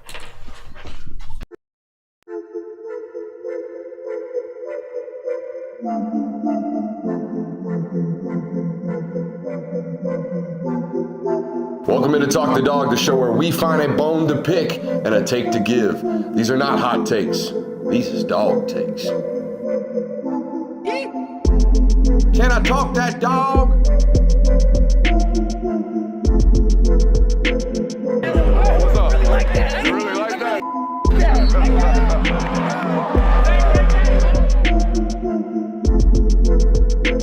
shut up and grind some tape. What is up, ladies and gentlemen? Welcome back into the Film Guy Network. We do indeed have another loaded hour for you guys right here. We're going to talk about some anonymous quotes that came from SEC coaches that faced Carson Beck this past season. 2 UGA assistants listed as top potential head coaching candidates entering the 2024 season. We're going to give them 3.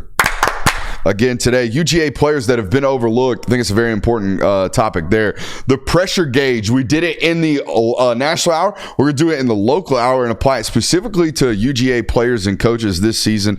And there is some news, relatively, news in a lighthearted term here, with the Georgia and Florida rivalry, a potential home and home on the horizon with these 2 football programs.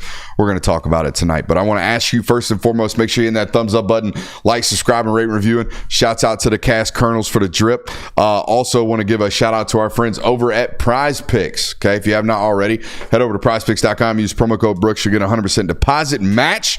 You guys should know what that means, but if you don't, you put up to $100, you'll get matched instantly with $100 right there in your account. Boys, anonymous quotes to me are always very, very fun. I think it's chicken shit, first of all. Even though I do it in my reporting all the time, it behooves us as reporters to do it because, to be honest with you, most of these coaches, they're not going to say shit on the record anyways. You almost have to quote them anonymously all the time. But they are fun, particularly when they're about the team that you cover, because, man, they're going to get you some reads. They're going to get you a lot of reads, a lot of hate clicks on these, particularly when the quotes about Georgia football players are defamatory is the wrong word, but negative. When they're negative about your football players, you really, really like to read them. Like the ones about Stetson. Every time an SEC football coach was ever asked about Stetson Bennett, they basically just said he was shit. He's a walk-on. He's terrible. We're going to box him. They didn't. And then the ones about Ladd were always really, really funny to me. They came out right before the SEC championship game a couple years ago where they were basically like, hey, the McConkey kid can't even fill out his own uniform. He's terrible. Don't know how Georgia's doing this. Todd Monken, magician. Those obviously came out to be really, really stupid. That person who said that anonymously will never, ever own up to those quotes ever in his lifetime. But these quotes that we're going to read you today that came out anonymously from SEC football coaches, these are about Carson Beck, and these aren't the typical Georgia football player sucks, can't believe Kirby's doing it. These are, damn, Georgia football player, really, really good. First anonymous SEC defensive coordinator said, quote, "A few things really stood out to me after playing him. He runs better than you think because he doesn't do it often, and he has such a quick release. He gets rid of it fast as shit. He's really intelligent. He's one of the few quarterbacks who doesn't look to the sideline all the time. We were showing a zero blitz, and he got them into a quick screen. He's, quote, really impressive." A second defensive coordinator said this. He's, quote, "He played lights out against us. He's got that prototypical first-round quarterback look to him. His touch on the deep ball was tremendous. I don't think there is a better quarterback in the country right now in terms of his size, accuracy on the deep ball.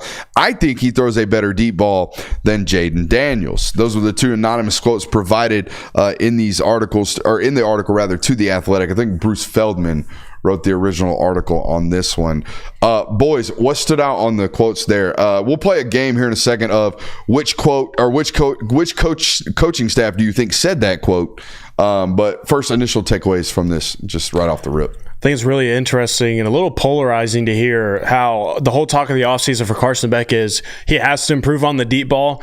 And then you have a defensive coordinator, a really good defensive coordinator, say that he throws the best deep ball of anybody, better than Jaden Daniels. I mean, Jaden Daniels was one of the most accurate passers in all of college football last year. So stats and info, what do they say? Stats would say that he's a little wrong, kind of very wrong almost. So Daniels was 32 of 49 on passes of 20 yards or more last season. God dang! 22 of which went for a touchdown. Whoa. 22 out of 32. He could put, that's like 75%. Yeah. On balls 20 yards or more. Oh my God, he was dialed. Carson Beck was 20 of 50 for 4 touchdowns. Not dialed. Yeah. Had a lot more attempts though. He had one more attempt. One more attempt. So a little interesting there. Like, couple of things before we go into that. First of all, I don't want to hear shit about Mike Bobo's play calling and unwillingness to drive the ball down the field. some bitch won a Heisman, and Carson had more attempts down the field. And also, by the way, Carson played in far more football games in which they were dominating opponents, and he shouldn't be throwing the ball down the field. And LSU was out here trying to hide a defense all year. So I think that is a huge talking point to give some kudos right there to Mike Bobo, and to really throw some water on all of the idiots on social media that are out here basically saying Georgia does not play offensive football aggressive enough. That just got denied right there. Yeah. Sorry, continue. No. That was it. I just think it's interesting. So I would like to know what did he see in the deep ball? Probably that game specifically that would make you think that he had a great day throwing the ball deep against that opponent. So I just would be interested to know what did he see between the two. My takeaway is that people think he's, quote, sneaky athletic. Yeah, sneaky athlete, lunch pail guy. Yeah, it's just, I mean, watch out for this dude. That's such a broad term nowadays. It's like, oh, he's sneaky athletic. He had a 15-yard scramble against us. We didn't see that coming. You white, you sneaky athletic. For sure. You Ben Affleck. But no, the sneaky athleticism, Georgia fans will tell you he's not a good athlete. Those Georgia fans don't know that he was a AAU 2-guard from when he was 8 until he was 17. Right. They would also not tell you that he was perhaps one of the best, if not the best, shortstops in the state of Florida his entire time playing high school baseball. That byline of him being quote unquote sneaky athletic probably does not remember that he committed to Florida as a baseball player in the midst of one of Florida's best runs in baseball, in their school's history. He was a freshman, I think, when he committed. Yeah, that was because all baseball players are super early commits. Yeah. But you're right. 14 years old, Florida's baseball coach, who at the time was one of the best baseball coaches in the sport, was like, hey, the kid from Mandarin, get that guy here. Holy shit, what a ball player. And not as an arm. Some of those young commits are like, oh, of course, you're 14, you throw 94. Yeah, you're good. No, he was a position player as a shortstop. It was a commit. The whole sneaky athleticism is just you didn't do your research on this athlete, who this guy is. So this sneaky athlete stuff definitely stood out. All right, let's play a game of Who Said It. The first quote about just Buddy launching bombs on their ass. Launching bombs. My God, the deep ball accuracy on this guy, despite the fact that he was one of the worst in the sport at it. Who said it? Kentucky? I'm leaning Kentucky, but I want to do a little research on it beforehand. I bet Kentucky watched the first drive when he throws that ball to Marcus Rasimi-Jack-Saint, the one that the NFL draft community is just all about right now. That clip right there probably had this dude going, my God, what a ball. Who the is this guy? That might have been the best ball thrown in college football last year from a layering perspective. Yes. Caleb's got all kinds of crazy ones, but from a holy shit, look at that deep over he just threw. That was probably the best ball in the sport. It could also be Tennessee. Yeah. He was really dialed in Tennessee. He went 24 for 30 for specifically the back shoulder balls in that football game. The balls thrown to Dylan Bell, the balls thrown to Ra, the balls thrown to Brock Bowers in tight quarters, all of those. He threaded the needle a lot of times that game. So dude, he caught Brock Bowers in a surprise, oh, that ball's on me already. Yeah, in one of those cover 2 hole throws on a corner route that was You catch Brock Bowers not ready for football, you put it on his face mask and watch it bounce out of bounds, you are dialed today. So, yeah, I'm with you. There's a couple of those deep ball games where we know for a fact it wasn't Auburn. We know for a fact it wasn't Ole Miss. Yeah. We know for a fact it wasn't UAB. We know a couple of these games last year we can kind of check off. Probably wasn't South Carolina. Probably wasn't South Carolina. Probably wasn't Florida last year. Okay, so there's a couple of those. So it probably was Kentucky. All right, the other one, sneaky athlete. And what was the other one? He gets rid of it fast as shit, super high intelligent. And by the way, checked out of a 0 blitz. That one tipped me off to 2 possibilities. The only teams that really zeroed Georgia a ton were South Carolina and Missouri. I know exactly who it is. I know exactly what play they're referring to as well. It's Missouri, and they're referring to that play where he checks it into a jail screen to Dominic Lovett on the goal line. Literally, he gets the ball out immediately. They almost pick it off, but gets it to Dominic Lovett, throws a touchdown. He also had a couple of really big scrambles in that game too. I think he had 2 or 3 first down scrambles. So I'm going to say that's Missouri. And by the way, when you're zeroing, when you're a cover 0 team, meaning they're pressuring with 5 or 6, most likely 6 or 7, and then they're playing 0 man-to-man coverage across the top with no safety help, that means nobody has eyes on the quarterback except for the people rushing. So once you break rush contain, everybody's in trail position, meaning all the defensive backs that are in man coverage, they're all running after the wide receivers. So you've got all the grass in the world until the crowd basically lets everybody know that either the ball has been thrown or the quarterback is scrambling. So yeah, that would check out that it was one of those two. And then you guys talking about checking out of the blitz and getting into a really successful play pins it down to the Missouri matchup. I believe he said that was his favorite play of the entire season, just from his standpoint. You know what makes me really happy? That I have chosen to do this type of content with two individuals whose brain remembered that play. Yeah. Because that's how my brain works. And my brain didn't pick that one up. I don't remember that one off the top of my head. I can't envision that one. Whereas I can envision him checking to the whip return and the sluggo, what do they call it, against Vandy? The Kansas City Chiefs play where you run the motion and then you stop the motion at the snap and run back, little snaggle route or whatever. I can see that one happening in my head right now. I, for some reason, can't place the Missouri jailbreak screen that went for a tud. So I'm glad. I'm glad that you guys got it. That makes me feel really, really happy right there. That means we're kind of seeing it all in one right there. So that's good. Were there any other quotes that? I'm good on this. Okay. I did want to say one thing about this. He's one of the few quarterbacks who doesn't look to the sidelines all the time. God, that bugs the shit out of me. Watching college football. When I see this one. Red 18.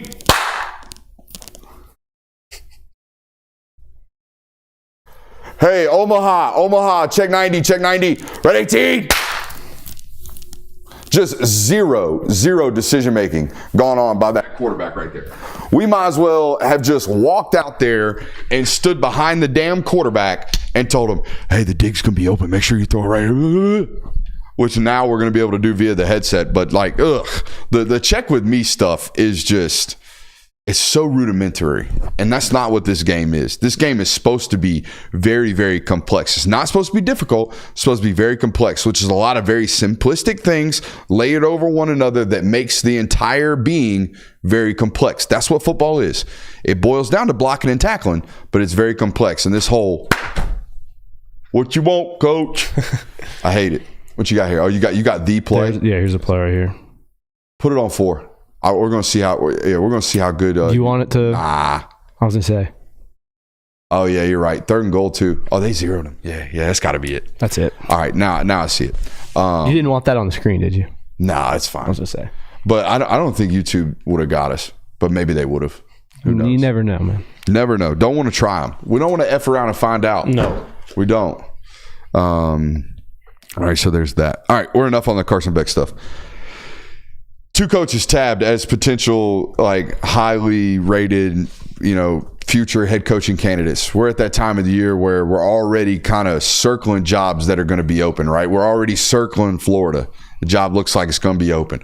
We're already circling Arkansas. We're already doing this at a variety of schools, right? We're doing it at Baylor. We're doing it at some of these schools where some of these coaches are on obvious hot seats. And 2 names that were brought up in an article today by ESPN of top assistant coaches that will eventually become head coaches. You already knew one of the names was going to be on it. Glenn Schumann, guaranteed, going to be on every one of these lists moving forward for the rest of time, just like Dan Lanning was before him. And the thing is not shocking to me that Glenn is on this list. The thing that is staggering to me, even though I know it, and I'm very well aware of it, but every single time I read it and every single time I remember it, it's like, God dang, really? Glenn Schumann's 34 years old. Glenn Schumann was born in 1990. He's a 90s baby. What? How? How can you be so uber successful? I feel like I've known Glenn Schumann for a decade. I feel like he's been one of the best defensive minds in the sport for like 7 years. That's how I feel about Glenn Schumann. At least as long as I've been covering the University of Georgia, everybody's known about this linebacking guru. Everybody's known about this dude who's eventually going to be one of the sport's best defensive coordinators. Everybody. And he's still here. He's still here at 34 years old. That, to me, is far more staggering than anything else on this list, or anything else about him, is the fact that he's still 34 years old. Which means Glenn could hang around and be a defensive coordinator for another decade and still be one of the youngest coaches in Power 5 football. Yeah. Like, you don't need to go chase one of these jobs. You don't need it. Honestly, he could wait out the whole DeBoer timeline at Alabama and go coach his alma mater if he really wanted to. Yeah, I don't know if he wants it, though. That's the thing. And we talked about this about a week ago or so on this channel. I don't know if Glenn Schumann wants to be a head coach because nothing about him tells me he wants to be a head coach. Head coaches are very much so, they're not all extroverts, but most of them are. They're not all frontward facing, but most of them are. They're not all hoorah, super energy, gotta go personalities, but most of them are. This guy is not. This guy wants to coach football, and that's it. This guy wants to study film. This guy wants to find, tendencies. He wants to relay that information to his players. He wants to be around his unit. He wants to impact young people's lives. He wants to do that. That's the whole thing that, infatuates him. He doesn't strike me as somebody who's going into Kirby's office and saying, hey, by the way, when you let coaches talk to the media this year, I want to talk as a position coach. There have been a variety of those. There's been a variety of those. We got coordinators this year and Todd Hartley. You know what I mean? Like Todd clearly wants to be in front of the media. He gets to get in front of the media. So there are signs of these things. I've never seen them from Glenn. And the number one thing I hear about him is self-aware. This guy is very self-aware of who he is. This guy is very self-aware of what he is. He is not an extrovert. He is not someone that wants to do the CEO face of the brand stuff. And I don't know if being a college football head coach is something that he ever wants to do. That being said, he could take it tomorrow because there is a very, very big difference between making $1.8 million a year, which is what he probably makes now, and doing that for a decade, which a decade of that's $18 million. Hey, you can get that in 2 years coaching as a head coach in Power 5 football nowadays. So there is a very, very large looming possibility that the money will talk. Because it's the difference between living well and your kids never having to work to your kids never having to work. That's a very big difference. Yeah, and I think that the money will be what entices him. As it is for most. He is clearly someone who wants to just coach football, not be a head football coach. Because when you do that, you have to manage rosters, you have to recruit more. You're not necessarily just coaching football as you would a defensive position or a defensive coordinator position. Correct. So that's what's kind of hanging me up on. Will he ever take a head coaching job? And I mean, he's been kind of his name's been thrown out for 2 or 3 years now. It seems like, even with the Philadelphia Eagles and Alabama, his alma mater coming up, and you thought hey, those might be the perfect spots for him. They went big name hunting though this round. Yeah, right. But still, did he even interview with them? No. I want to address some nonsense going on in the chat right now. There's some inside intel being reported. Okay, about the background on my phone. Ooh. Brooks isn't a Georgia fan. But, maybe he is. Maybe there's some biases, things like that. Okay, here's the background of my phone right here. Everybody sees eventually what that is. If you can't tell what that is the photo that I took from G-Day of C.J. Allen's interception. Okay, that to me is the coldest photo I have ever taken. That is why it is the background of my phone. Okay, there is another option on my phone screens of Stetson Bennett. Mm-hmm. You know why? Because previously, that is the coldest photo I've ever taken. I still think that might be the coldest. To me, it just means so much. It's the last photo ever taken of him in a Georgia football uniform. That is literally him walking off. That is the last moment he ever wore the uni. That to me is a huge photo. It's right there. You know what else is on my home screens? There's my son is a little boy. Okay, my son is a little boy. Okay. All right, all my family photos. And then there's a couple of these dog photos in there mixed in. That's all. Okay, so I don't want to hear none of this. I want to hear he's an undercover fan, he's yada, yada. No, he's just self-absorbed. That's what I am. I'm self-absorbed. Oh. I don't love the G. I love me. I love me. What if he's just waiting out Kirby? Because he's young. He has time. I mean, I'm sure conversations like that happen. I would imagine. What if that is just kind of whether or not it happens, that's a different story. He's 20 years younger than Kirby Smart. Yeah. That's insane. And obviously if he is wanting a head coaching job, he's waiting for Kirby's like 52. Yeah. If he's waiting for a head coaching job, he's waiting for the perfect one. Why not wait for what people say the best job in all of college football? Oh, my bad. He's 48. Yeah. He's close, though. Close to 50. He's 14 years younger than Kirby. A decade and a half. Still a lot. Still a lot. Yeah. So, I don't know. That's just a little hypothesis I propose. Chat's saying Lanning's going to be the Kirby replacement. I mean, sure. That's another candidate. Obviously, is getting thrown out. But Dan seems to love Oregon. A decade from now, Dan and Kirby will look at each other as peers, not as mentee. Yeah. Yeah. You know, a decade into Dan Lanning's career, which I think is what we got left of Kirby. I think that's where I would say is like, all right, 10 years from now, he'll have been coaching 18 years or 19 seasons, pushing up on 2 decades as a head football coach. He'll be in his, late 50s. I think that would be the time it was like, okay, any reasonable expectations beyond that is a blessing for this dude in terms of coaching career and lifespan. Yeah, he's not saving lifespan it. As a coach. He's not Sabaning it. I don't think so. No, he's not. I don't think we ever see another Saban.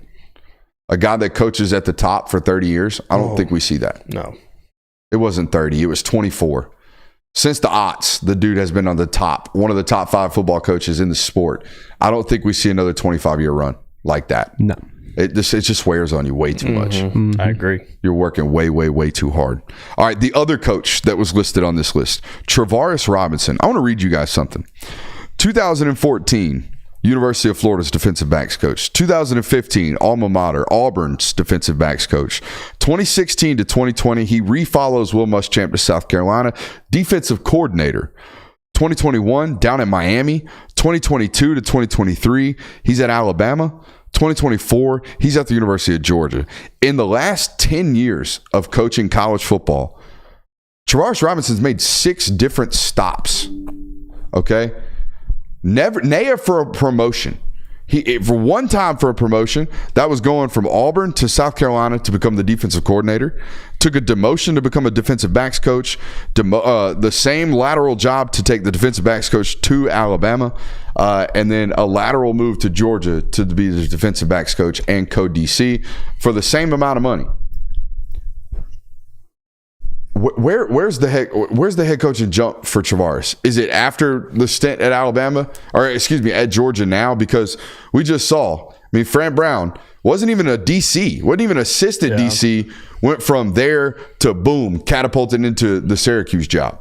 Yeah, I think that the prestige that comes with being a coach at Georgia, one of the best programs in the country, does kind of turn your attention to more head coaching opportunities, even if you aren't in the high-ranking DC position. He's definitely one of these guys that's elite. And who's to say that had Saban not finished another 3 seasons, he would have gotten a job from Alabama? I think that one, there was probably a lot of jumping around because a lot of the schools you named probably had a lot of turmoil going on, like Florida and Auburn and things such as that. Like, there's a lot of head coaching overturn. There's a lot of overturn in general, just because that's not an elite program. Like Alabama, I think he could have coached Alabama as long as he wanted to. 2 of these jobs that he left were because Muschamp was canned. Exactly. Mm-hmm. So I think that he's at a place now where you're going to succeed. Your team is going to succeed almost undoubtedly. That when that job offer does come open in, maybe 2 or 3 seasons, and you have built up such a prestige of, hey, this is one of the elite DB coaches in all of college football. Look at what Fran Brown did at Syracuse. Like, might as well take a shot on this Travaris Robinson guy. One thing this wiki page tells me, he's willing to listen and he's damn sure willing to leave. Mm-hmm. Yeah. So in terms of, you got a promotion, I'm out. There ain't no loyalty with Travaris Robinson except to Will Muschamp. Because of these 6 stops, 3 of them involve Muss. Hey, so shout out Will Muschamp. Maybe at this point in his career, though, he's just looking for something comfortable and something that feels like he can do. He's still young, though. He's in his mid-40s, I think. Will you Google Travaris Robinson age for me? I'm going to say 46 is my thought process on that. But nah, man, there's a clear tendency to dip out. 42. Wow. Still really young. Yeah. A lot of juice and energy on that guy, too. He coaches hard. I told the G-Day story, didn't I? I believe so. I don't think you said it on air. Did I? About a player? Yeah. Yeah, you didn't say this on air. Should I? I don't think it's that bad. I don't think it's damning. I had a photo credential. I was in the right spot. Yeah. Coach, you weren't doing anything wrong. And I overheard. Okay. It's a coach coaching. It's coach coaching. That's all it was. Yeah. So KJ Bolden's coming off the field. Okay. And the opposing team had just scored. I think it was Jacoby White's touchdown. Okay. And KJ's coming off and he's jogging off, and Travaris puts his arm around him and he goes, "Hey man, I got a question for you." And KJ looks at him with like a half-hearted smile on his face. He's like, "Yeah, coach." Travaris looks at him and goes, "Hey man, when I'm giving you the signal, why do you look at me as if I don't know what I'm talking about?" Like, went from smiley, "Hey bud," to Got just him. absolute ass chewing of the world. So yeah, that I love that. That was a sign of humor from the coach, while also he's a Georgia football coach. You know what I mean? Like, Georgia football coaches coach hard, every single one of them. They get after you. Except for the only one that goes against this that I've noticed, that's just like real chill, laid back, always was, Dale McGee. Dale McGee, 100% laid back all the time, never raised his voice. The rest of them, holy hell. Oh my God. So yeah. McConkey says it's good now, so static. Okay. I think it might have just been in the pocket or something tweaked there. But I appreciate the chat helping us out there. Audio checking us and good stuff. But yeah, in terms of the coaches dipping, coaches staying, I would, of those two, I would lean toward Travaris Robinson taking a head coaching job at like a Memphis before Schumann takes a big major Power 4 job. For sure. On that. Also, Shu's going to wait out the Kirby method, you would imagine. Yeah. Shu's not going to do a Dale, where Dale took a Georgia State job because he wanted to, first of all, but second most, he had to. Dale wasn't going to get a Tennessee job if it opened. No. Dale was going to have to win at Georgia State to get the Tennessee job when it comes open. Correct. If that would be the example, the arc there. All right, give me three. Here we go. UGA players that are being overlooked. All right, I'm going to start here for first and foremost. I don't know why sometimes that wants to come out of my mouth forced. Number three, Ja'Cory Thomas. And here's why. Ja'Cory Thomas, the rare Georgia defensive back that is a quality starter and a quality backup at two positions. Yeah. I feel 100% confident based off what I've seen and heard that if Ja'Cory Thomas had to start at safety opposite of Malachi Starks tomorrow, they'd be happy. They'd be fine. It wouldn't be ideal, right? He's not going to start there right now. Looks like it's a battle between Dan Jackson, Pope, and KJ Bolden. But if they had to throw Ja'Cory Thomas out there, they'd be okay. He's winnable. They had to play Ja'Cory Thomas at star right now. Winnable. Like, they're good. They're going to be satisfied. They're not going to be like fretting Ja'Cory Thomas going out there against Tennessee if it had to happen tomorrow. That's so valuable and so rare and such a of course. And he's, by the way, he's like on the leadership council. They gave him to the media this spring. So like, he is a trustworthy human, and he's that at two different spots. That's a tremendous value. And I think it gets overlooked in this discussion every single time we talk about a really, really loaded and deep defensive back room. This other one is not overlooked by everybody else. He's not undervalued by everybody else, but he is constantly left out of conversations. When I start rattling off this position group, it's Arian Smith. For some reason, every single time I forget Arian Smith when I start rattling off names that need to have good years at the wide receiver position. I mean, shit, I get to Anthony Evans before I get to Arian Smith. I don't know what that is. I don't know why my brain does that, because there's nothing out of the intel. There's nothing out of the film. There's nothing out of it except for the dropping of the ball. There's nothing out of any of that that says Arian shouldn't have a good year. Arian isn't a leader. Arian's one of the more boisterous and lead by example humans that they have on this roster, from everything we've heard from both Kirby Smart and inside sourcing this spring. So there's that. I think he gets overlooked by me specifically. I'm not saying nationally or the narrative inside the beat, but I personally always forget him, and I got to stop doing that. So I'll put him on this list. The other one that I think gets overlooked or doesn't get talked about, and this is fair because he's not on campus yet, I think it's getting overlooked by every other outlet. I don't listen, read anything else, but I don't know if anyone else is talking about Nate Frazier the way that they should. Correct. I think Nate Frazier's going to play. I think Nate Frazier's going to get some run this year, and that's going to be important for this offense. It's very, very electric. So Nate Frazier, my number one. Hey, yours truly. Give him 3. Who's up? You can go next this time. Sounds good. All right, so the first player I have getting overlooked. Can I give a production note here? When your teammates fiddling with water, trying to get one, go first. Take the ball. The noise filling water. It's right there Trying next to to be you. courtesy. It's all good, man. It's all good. Sorry for being nice. It's okay, man. First one I'll give is he's not necessarily overlooked. He's a starter on this roster. He has been for many years. But I feel like in the wake of, this kind of, C.J. Allen's Roquan Smith Jr., he's one of the best linebackers we've had. Smile Munden has kind of gotten not necessarily underrated, but kind of looked past. I mean, he could very well be a first-round linebacker this season. So I think that kind of necessarily he hasn't been talked about as much as he should be. I got the pressure gauge coming up next on somebody in that room. Ooh, I like it. But no, I'm with you. Smile, just like watching how linebackers were drafted this year. Mm-hmm. I think people overlook how much a minor foot injury that he had to have surgery on this offseason kept him out of the draft. That's what happened. Yeah, that's why Smile's coming back. People will say it's NIL. People say he got a raise, whatever. That dude was a second-round draft pick. Everyone knew it off the tape. He wasn't, and what he was going to do at the combine had he been healthy. He just wasn't healthy. He played all year last year banged up. I'm pretty sure he told the media he suffered that like second or third week of the season and then played through it. And it really got worse right before Tech. I think it was Ole Miss. It got real bad. Ended up playing against Tech. And by the end of the year, his foot was in shambles. Right. So he played most of the year banged up, not even 100% himself. So yeah, people don't remember the 100% of him because they didn't get it last year at all. Correct.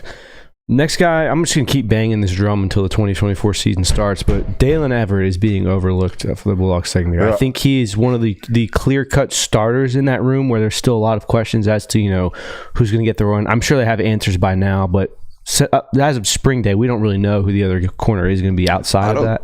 I don't think they're going to have answers on who's on the opposite side of him until like game 3. Yeah. Makes sense. But I think Dalen Everett is a guy that could very well have a great season and could kind of cement himself as that corner one for Georgia this year. And then the last one is for the same kind of reasons that you put Ja'Cory Thomas in. I think Dan Jackson gets overlooked. Dan Jackson's kind of one of those guys you can plug him in anywhere on that back secondary, whether it be safety, free, strong, or even star. So he's been there forever. He knows what he's doing. He's a great athlete. And I know kind of everyone looks at him as, a liability because, the sneaky athlete type thing. But I think Dan Jackson's a very solid starter. That dude's got 5th round Kansas City Chief draft pick written all over him.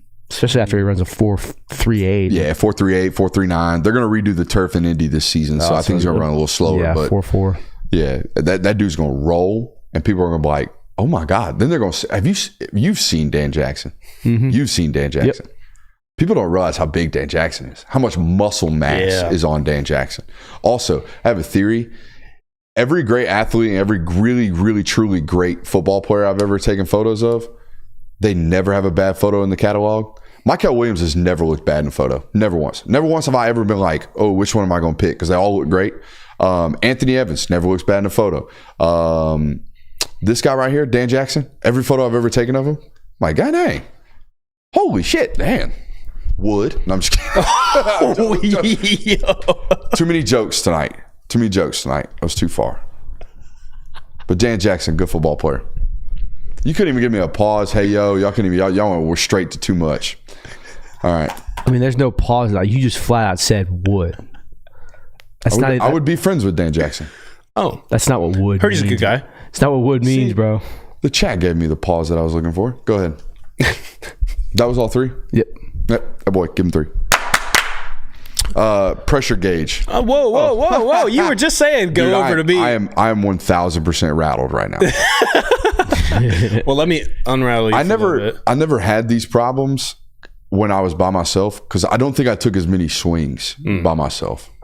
I take far bigger swings with you guys in terms of the joke category because I want to laugh. I have a good time. It's good to laugh. And now I get you a little breather right here while I tell you my 3 players. I went wide receiver room 2, but I did not go Arian Smith. I went Michael Jackson the 3rd because I think he is the most overlooked player in this transfer portal wide receiver class. I think he looked good during the spring game. And I think specifically of how they used him in the spring game, if that's how they want to use him in the season, let's literally just give him the ball and see how it goes. If he gets 2 or 3 plays of that throughout the year, every single game, then I think that's perfectly fine. I think he could have a memorable season because if he has that small sample size, he makes some big plays. People are going to remember Michael Jackson this season. The second one, Damon Wilson, there was a lot of hype around him coming into the last year. I think this offseason what has happened is obviously Gabe Harris had a tremendous spring game. Michael Williams, obviously people are going to talk about him. Sam Mpemba, people are really wanting a breakout year from Sam Mpemba. I think the same can be said for Damon Wilson. I think a lot of people should be paying attention to him because there are so many names in that room and on that defense that people are really wanting big years out of. Damon Wilson, no exception to that rule. And then Lawson Lucky is my last one. I think Jurasic and Oscar Delp are obviously going to be the 1-2 punch there. They're going to get the bulk of the reps. But I think that Jaden Riddell coming in, he had a really good spring up until his injury. I think Lawson Lucky has kind of been shifted under those names. And then too, I think last year when you saw him in games, the game just looked way too fast at times. He just looked like he was out of control a little bit. Where that second year, I think that's where you find some comfortability with him and he'll have a better year. You mentioned Gabe Harris there in your second one. Oh, by the way, Jay Will, give him 3. You mentioned Gabe Harris. And we're getting to the point in my career, CTE brain, forgive me. I'm going to say this a lot moving forward. I don't know if I've told this story, but I'm going to tell it again. One of my first tours, one of my last stops in the spring was Valdosta because Gabe was there. He had just transferred there. And Shelton Felton had I think he was in his second year down there at Valdosta after old Rush Probst got ran out of there. And Shelton, so they go from Rush to Shelton. 2 historically really good football coaches, 2 totally different football guys, both really hard-nosed coaches. The first time I saw Gabe at practice, walked everywhere. Didn't listen to a single coach. Head down. 2-minute drill where it's supposed to be competition period. Walking on the field. I was blown away. And I was almost angry because as someone who I'm not 6'5". I'm barely 6'1", barely 6.5", maybe. Wasn't ever going to play big time football, but I love football. I loved playing. I loved working out. I loved working hard. And I felt like when I got done, I worked for every bit of it that I did. So when I see someone that is like Gabe Harris, like all Georgia football players that play at the University of Georgia and are recruited like this guy was, just handpicked by the Lord above to be an edge rusher.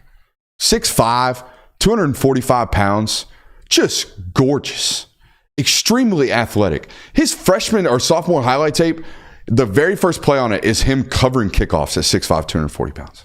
This is who this human is. So when I saw this level of effort, I got really almost ill, angry, just frustrated. I drove all the way home, just 5.5 hours just sitting on it. God, he's going to waste it. I saw that kid 2 months later, and he was a young man at that point. He's a kid.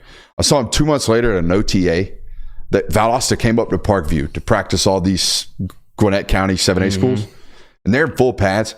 He is playing football like his life depends upon it. He is running every play down like his hair is on fire. Have not seen anybody play that hard since. He's at Georgia right now, and when Kirby Smart talks about that kid, he says, we don't have anybody that plays harder than that dude. He hunts. Guys, Chaz Chambliss is on the roster. This is what this guy has turned into. And the first time I ever saw him, he was one of the worst effort players I've ever seen. And now he is akin to any practicer they've ever had at the University of Georgia. I don't know what the point of that story is to tell you other than don't ever fully label and fully eval a kid. Don't ever do it. And definitely see them twice. So yeah, that's my Gabe Harris story. And I'll tell that one multiple times, I would imagine. And story. Because it reaffirmed, like I said, to me, you can't, they're still 17. Hell, some of them that you're seeing still might be 15. Yeah. You have no idea what might change, what changes they might make. They're never fully finished products. So, yeah. Good story. Gauge next. Pressure gauge? Pressure gauge. Let's do it. All right, we did this in the National Hour. Tried to just gauge the general pressure of these coaches. Now, we're going to do this in a different sense here. I don't want to do the categories unless y'all did the categories. I'm just going to rattle off some topics here. And all of mine are players that I think are under tremendous pressure this year, like this one right here. I think Xavier Trush is under a bunch of pressure, both from a last year of college, we really have to improve upon the draft stock that we came back to improve upon. Most people will call this a bag year. It's certainly a bag year for Xavier Truss. but you're also under a tremendous amount of pressure because there's a bunch of talent behind you. Like, you got to fight your job off every year or every week. Okay. Because though you're trying to increase your NFL draft product, there are NFL draft products behind you, like waiting to get playing time. So I think there's a tremendous amount of pressure on him. I think Carson's pressures are different this year because last year it was pressure to perform. This year it's pressures of expectation.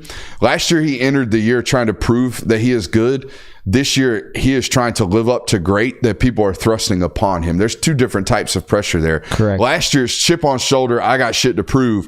This year you're driving a Lambo, you're getting paid $1.5 million. Everyone thinks you're a first round draft pick. You've got to go live up to that. Two different types of pressure. I think he handles both really well, so I don't think it's a problem. But we're here to measure it and gauge it, and I think there's undoubtedly a different level of pressure on Carson this year. This guy's immensely talented. He's a 5-star. He's great, and he's got NFL player written on him. But Raylan Wilson just had a bunch of those types of football players enter his room as well. Mm-hmm. Like, Raylan Wilson watched C.J. Allen become what he is about to be this year. He watched Smile Mondon come back. And, oh, by the way, 3 mutants just entered the room. Justin Williams just showed up. He's bigger than you. He's as fast as you, and he is longer than you. The same could be said about Chris Cole. And Christopher Jones just showed up, too, who is just as gifted from the Lords above as you are. I don't know if he feels that, but I would. I would be looking at it like, damn, I don't know how I'm an injury away from starting. Don't get me wrong, but like, I'm still the 3 here of a group of 6 that are really, really good, and I'm 3. And I'm 1 injury away from being 2, and I'm 6 months away from being 5 if I'm not careful. That's a lot of pressure. The same could be said about Lawson Lucky. Lawson Lucky just had Jaden Riddell show up. Jaden Riddell is a freak. Lawson Lucky's like 6 months from Elias Williams showing up on campus. That's going to be scary. Lawson Lucky just had Jurasic show up, or is about to have Jurasic show up. Still got Oscar Delp in the room, and there's a lot of that right there for a team that played 72% 11 personnel last year. That means 28% of the time, 2 people in my position were on the field. The rest of the time, only 1 guy's on the field, and I'm number 3 on the depth chart right now, assuming Jurasic beats me out. That's a lot of pressure. That's a lot of pressure for fall camp. And Jonel Aguero's got an immense amount of pressure. Yeah, I had him on my list. An immense amount of pressure.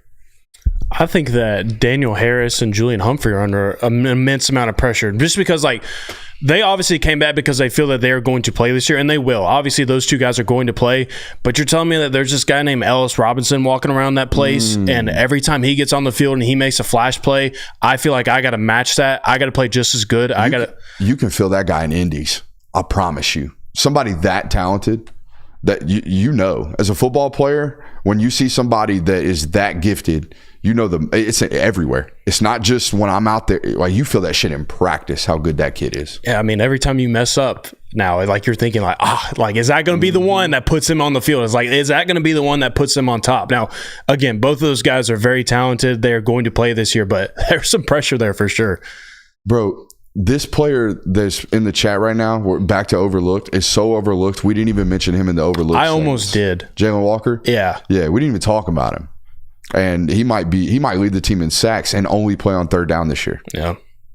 Facts. You got any pressure gauge folks for us? Yeah, I think Arian Smith's got a lot of pressure this year because, I mean, you went from in 2021 and 2022 as like a game breaker, deep threat guy. I mean, part of the reason you came back and won that Peach Bowl against Ohio State was because of Arian Smith's those 2 incredibly deep passes he had, or catches he had, to where in 2023 it was kind of like, oh, he can't do anything. He drops the ball all the time. He can't block. What good is he on the field for? And now you've got a guy like Anthony Evans who is kind of in that similar role as you. I think 2024 is a massive year for him pressure-wise because it's essentially his last year to prove anything. The dropsies weren't my big problem with Arian last year. It was the fact that he became unplayable because he both was dropping the ball and could not block. Right. I mean, I hate questioning effort and toughness of football players, but there is a very obvious, you did not want to block that guy. We can talk like you ran to that, but you did not effort as if you wanted to get that done. That's got to change, and it changed this spring.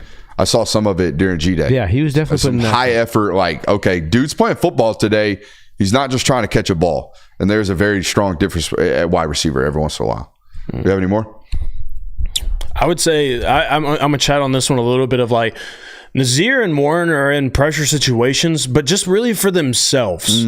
Because it's not like if those two guys don't really live up to these expectations that Georgia's in trouble. Now, it wouldn't be ideal, certainly. That would kind of put you in a similar position that you were last year of like, not really where we want to be at the defensive line. But I think that also, like, you've had some guys get older. You've added some guys into that room. You added Xavier McLeod to where you maybe could make that up. But for those two guys, as you always say, like, these are bag years. There's a lot of pressure on you to capitalize off of that and get a return on your investment of why you came back to play football this year. Yeah, those are definitely personable goals, bag years for those guys.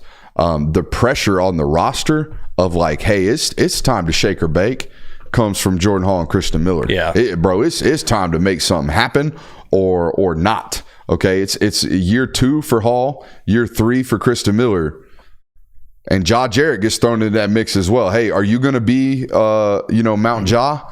Or the Taj Jamal, as we called him, or are you not? Okay, we need that massive human.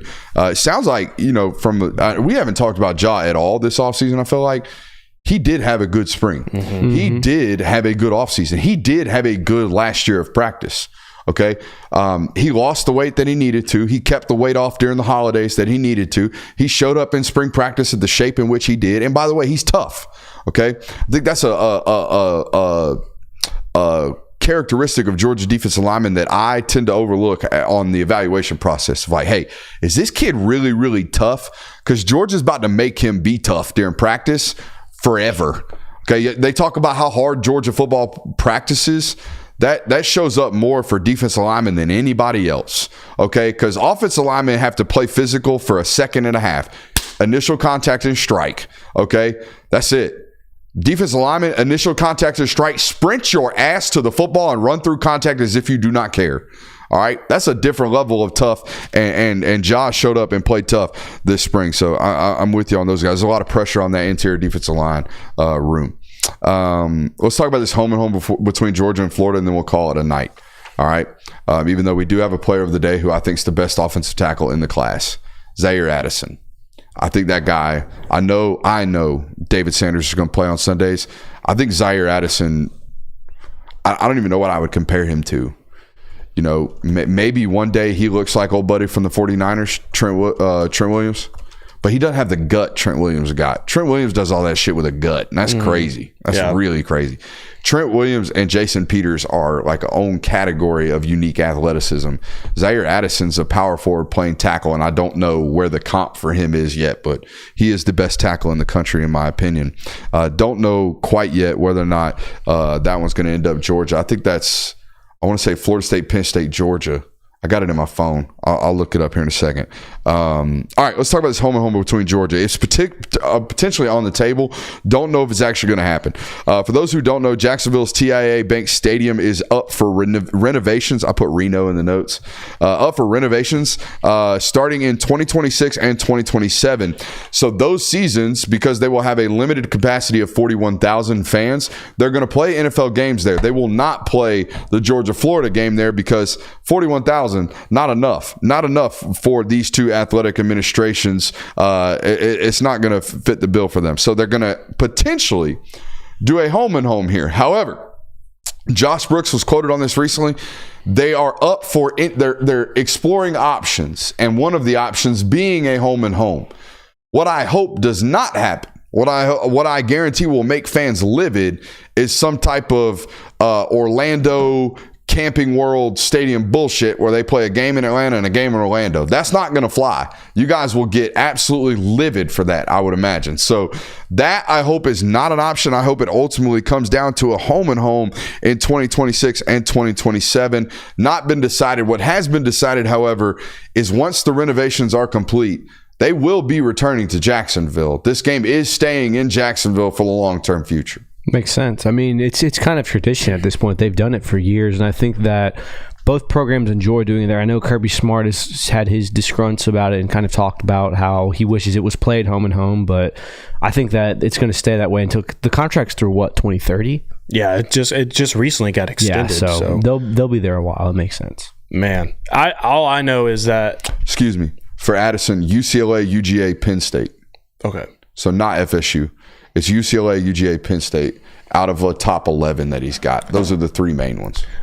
There's also worst case scenario in this situation is that they do like an Orlando or an Atlanta type thing for home and home. But I think it's also a bad scenario for these two programs where you give these fans a taste of what a home and home is, and then you got to tell them just for 2 years, we're going back. For Georgia's fan base, it's always felt like the nostalgia and I've always been told the old money will get pissed. The old money boosters who look at the Jacksonville trip as basically a vacation. Yeah. That's how much money they got. It's like, hey, middle of October, I like to F off from work for a week and go down to Jekyll. So make sure that game stays in Jacksonville or else I got no reason to F off from work for a week. Facts. Awesome for you, bud. I'd rather that game be in Athens. Oh, man. Yeah. But you're right. I think the thing that might keep them from or might make them make it a neutral home and home is to avoid that. Because you give them a taste, and they gave them a taste back in the. I know they gave them a taste back in the mid '80s. They gave them a taste back in the '30s. That was before fans could actually voice their opinion, bud. Fans were just told to shut up and buy tickets back then.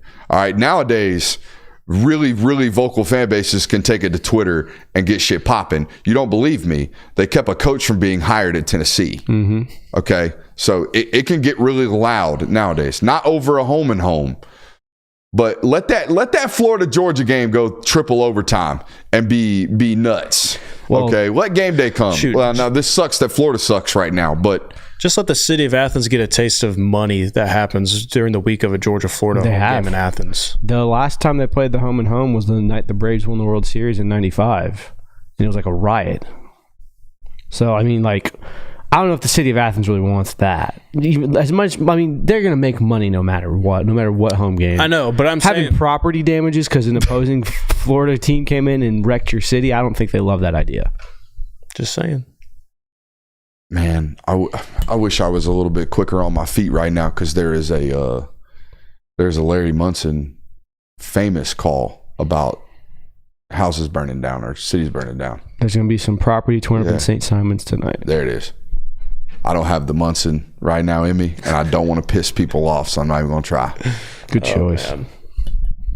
Don't do it. Don't do it. So bad. Don't do it. So bad. I'm not going to do it. All right, that's it for tonight's show. We'll see y'all tomorrow. Bye. Run!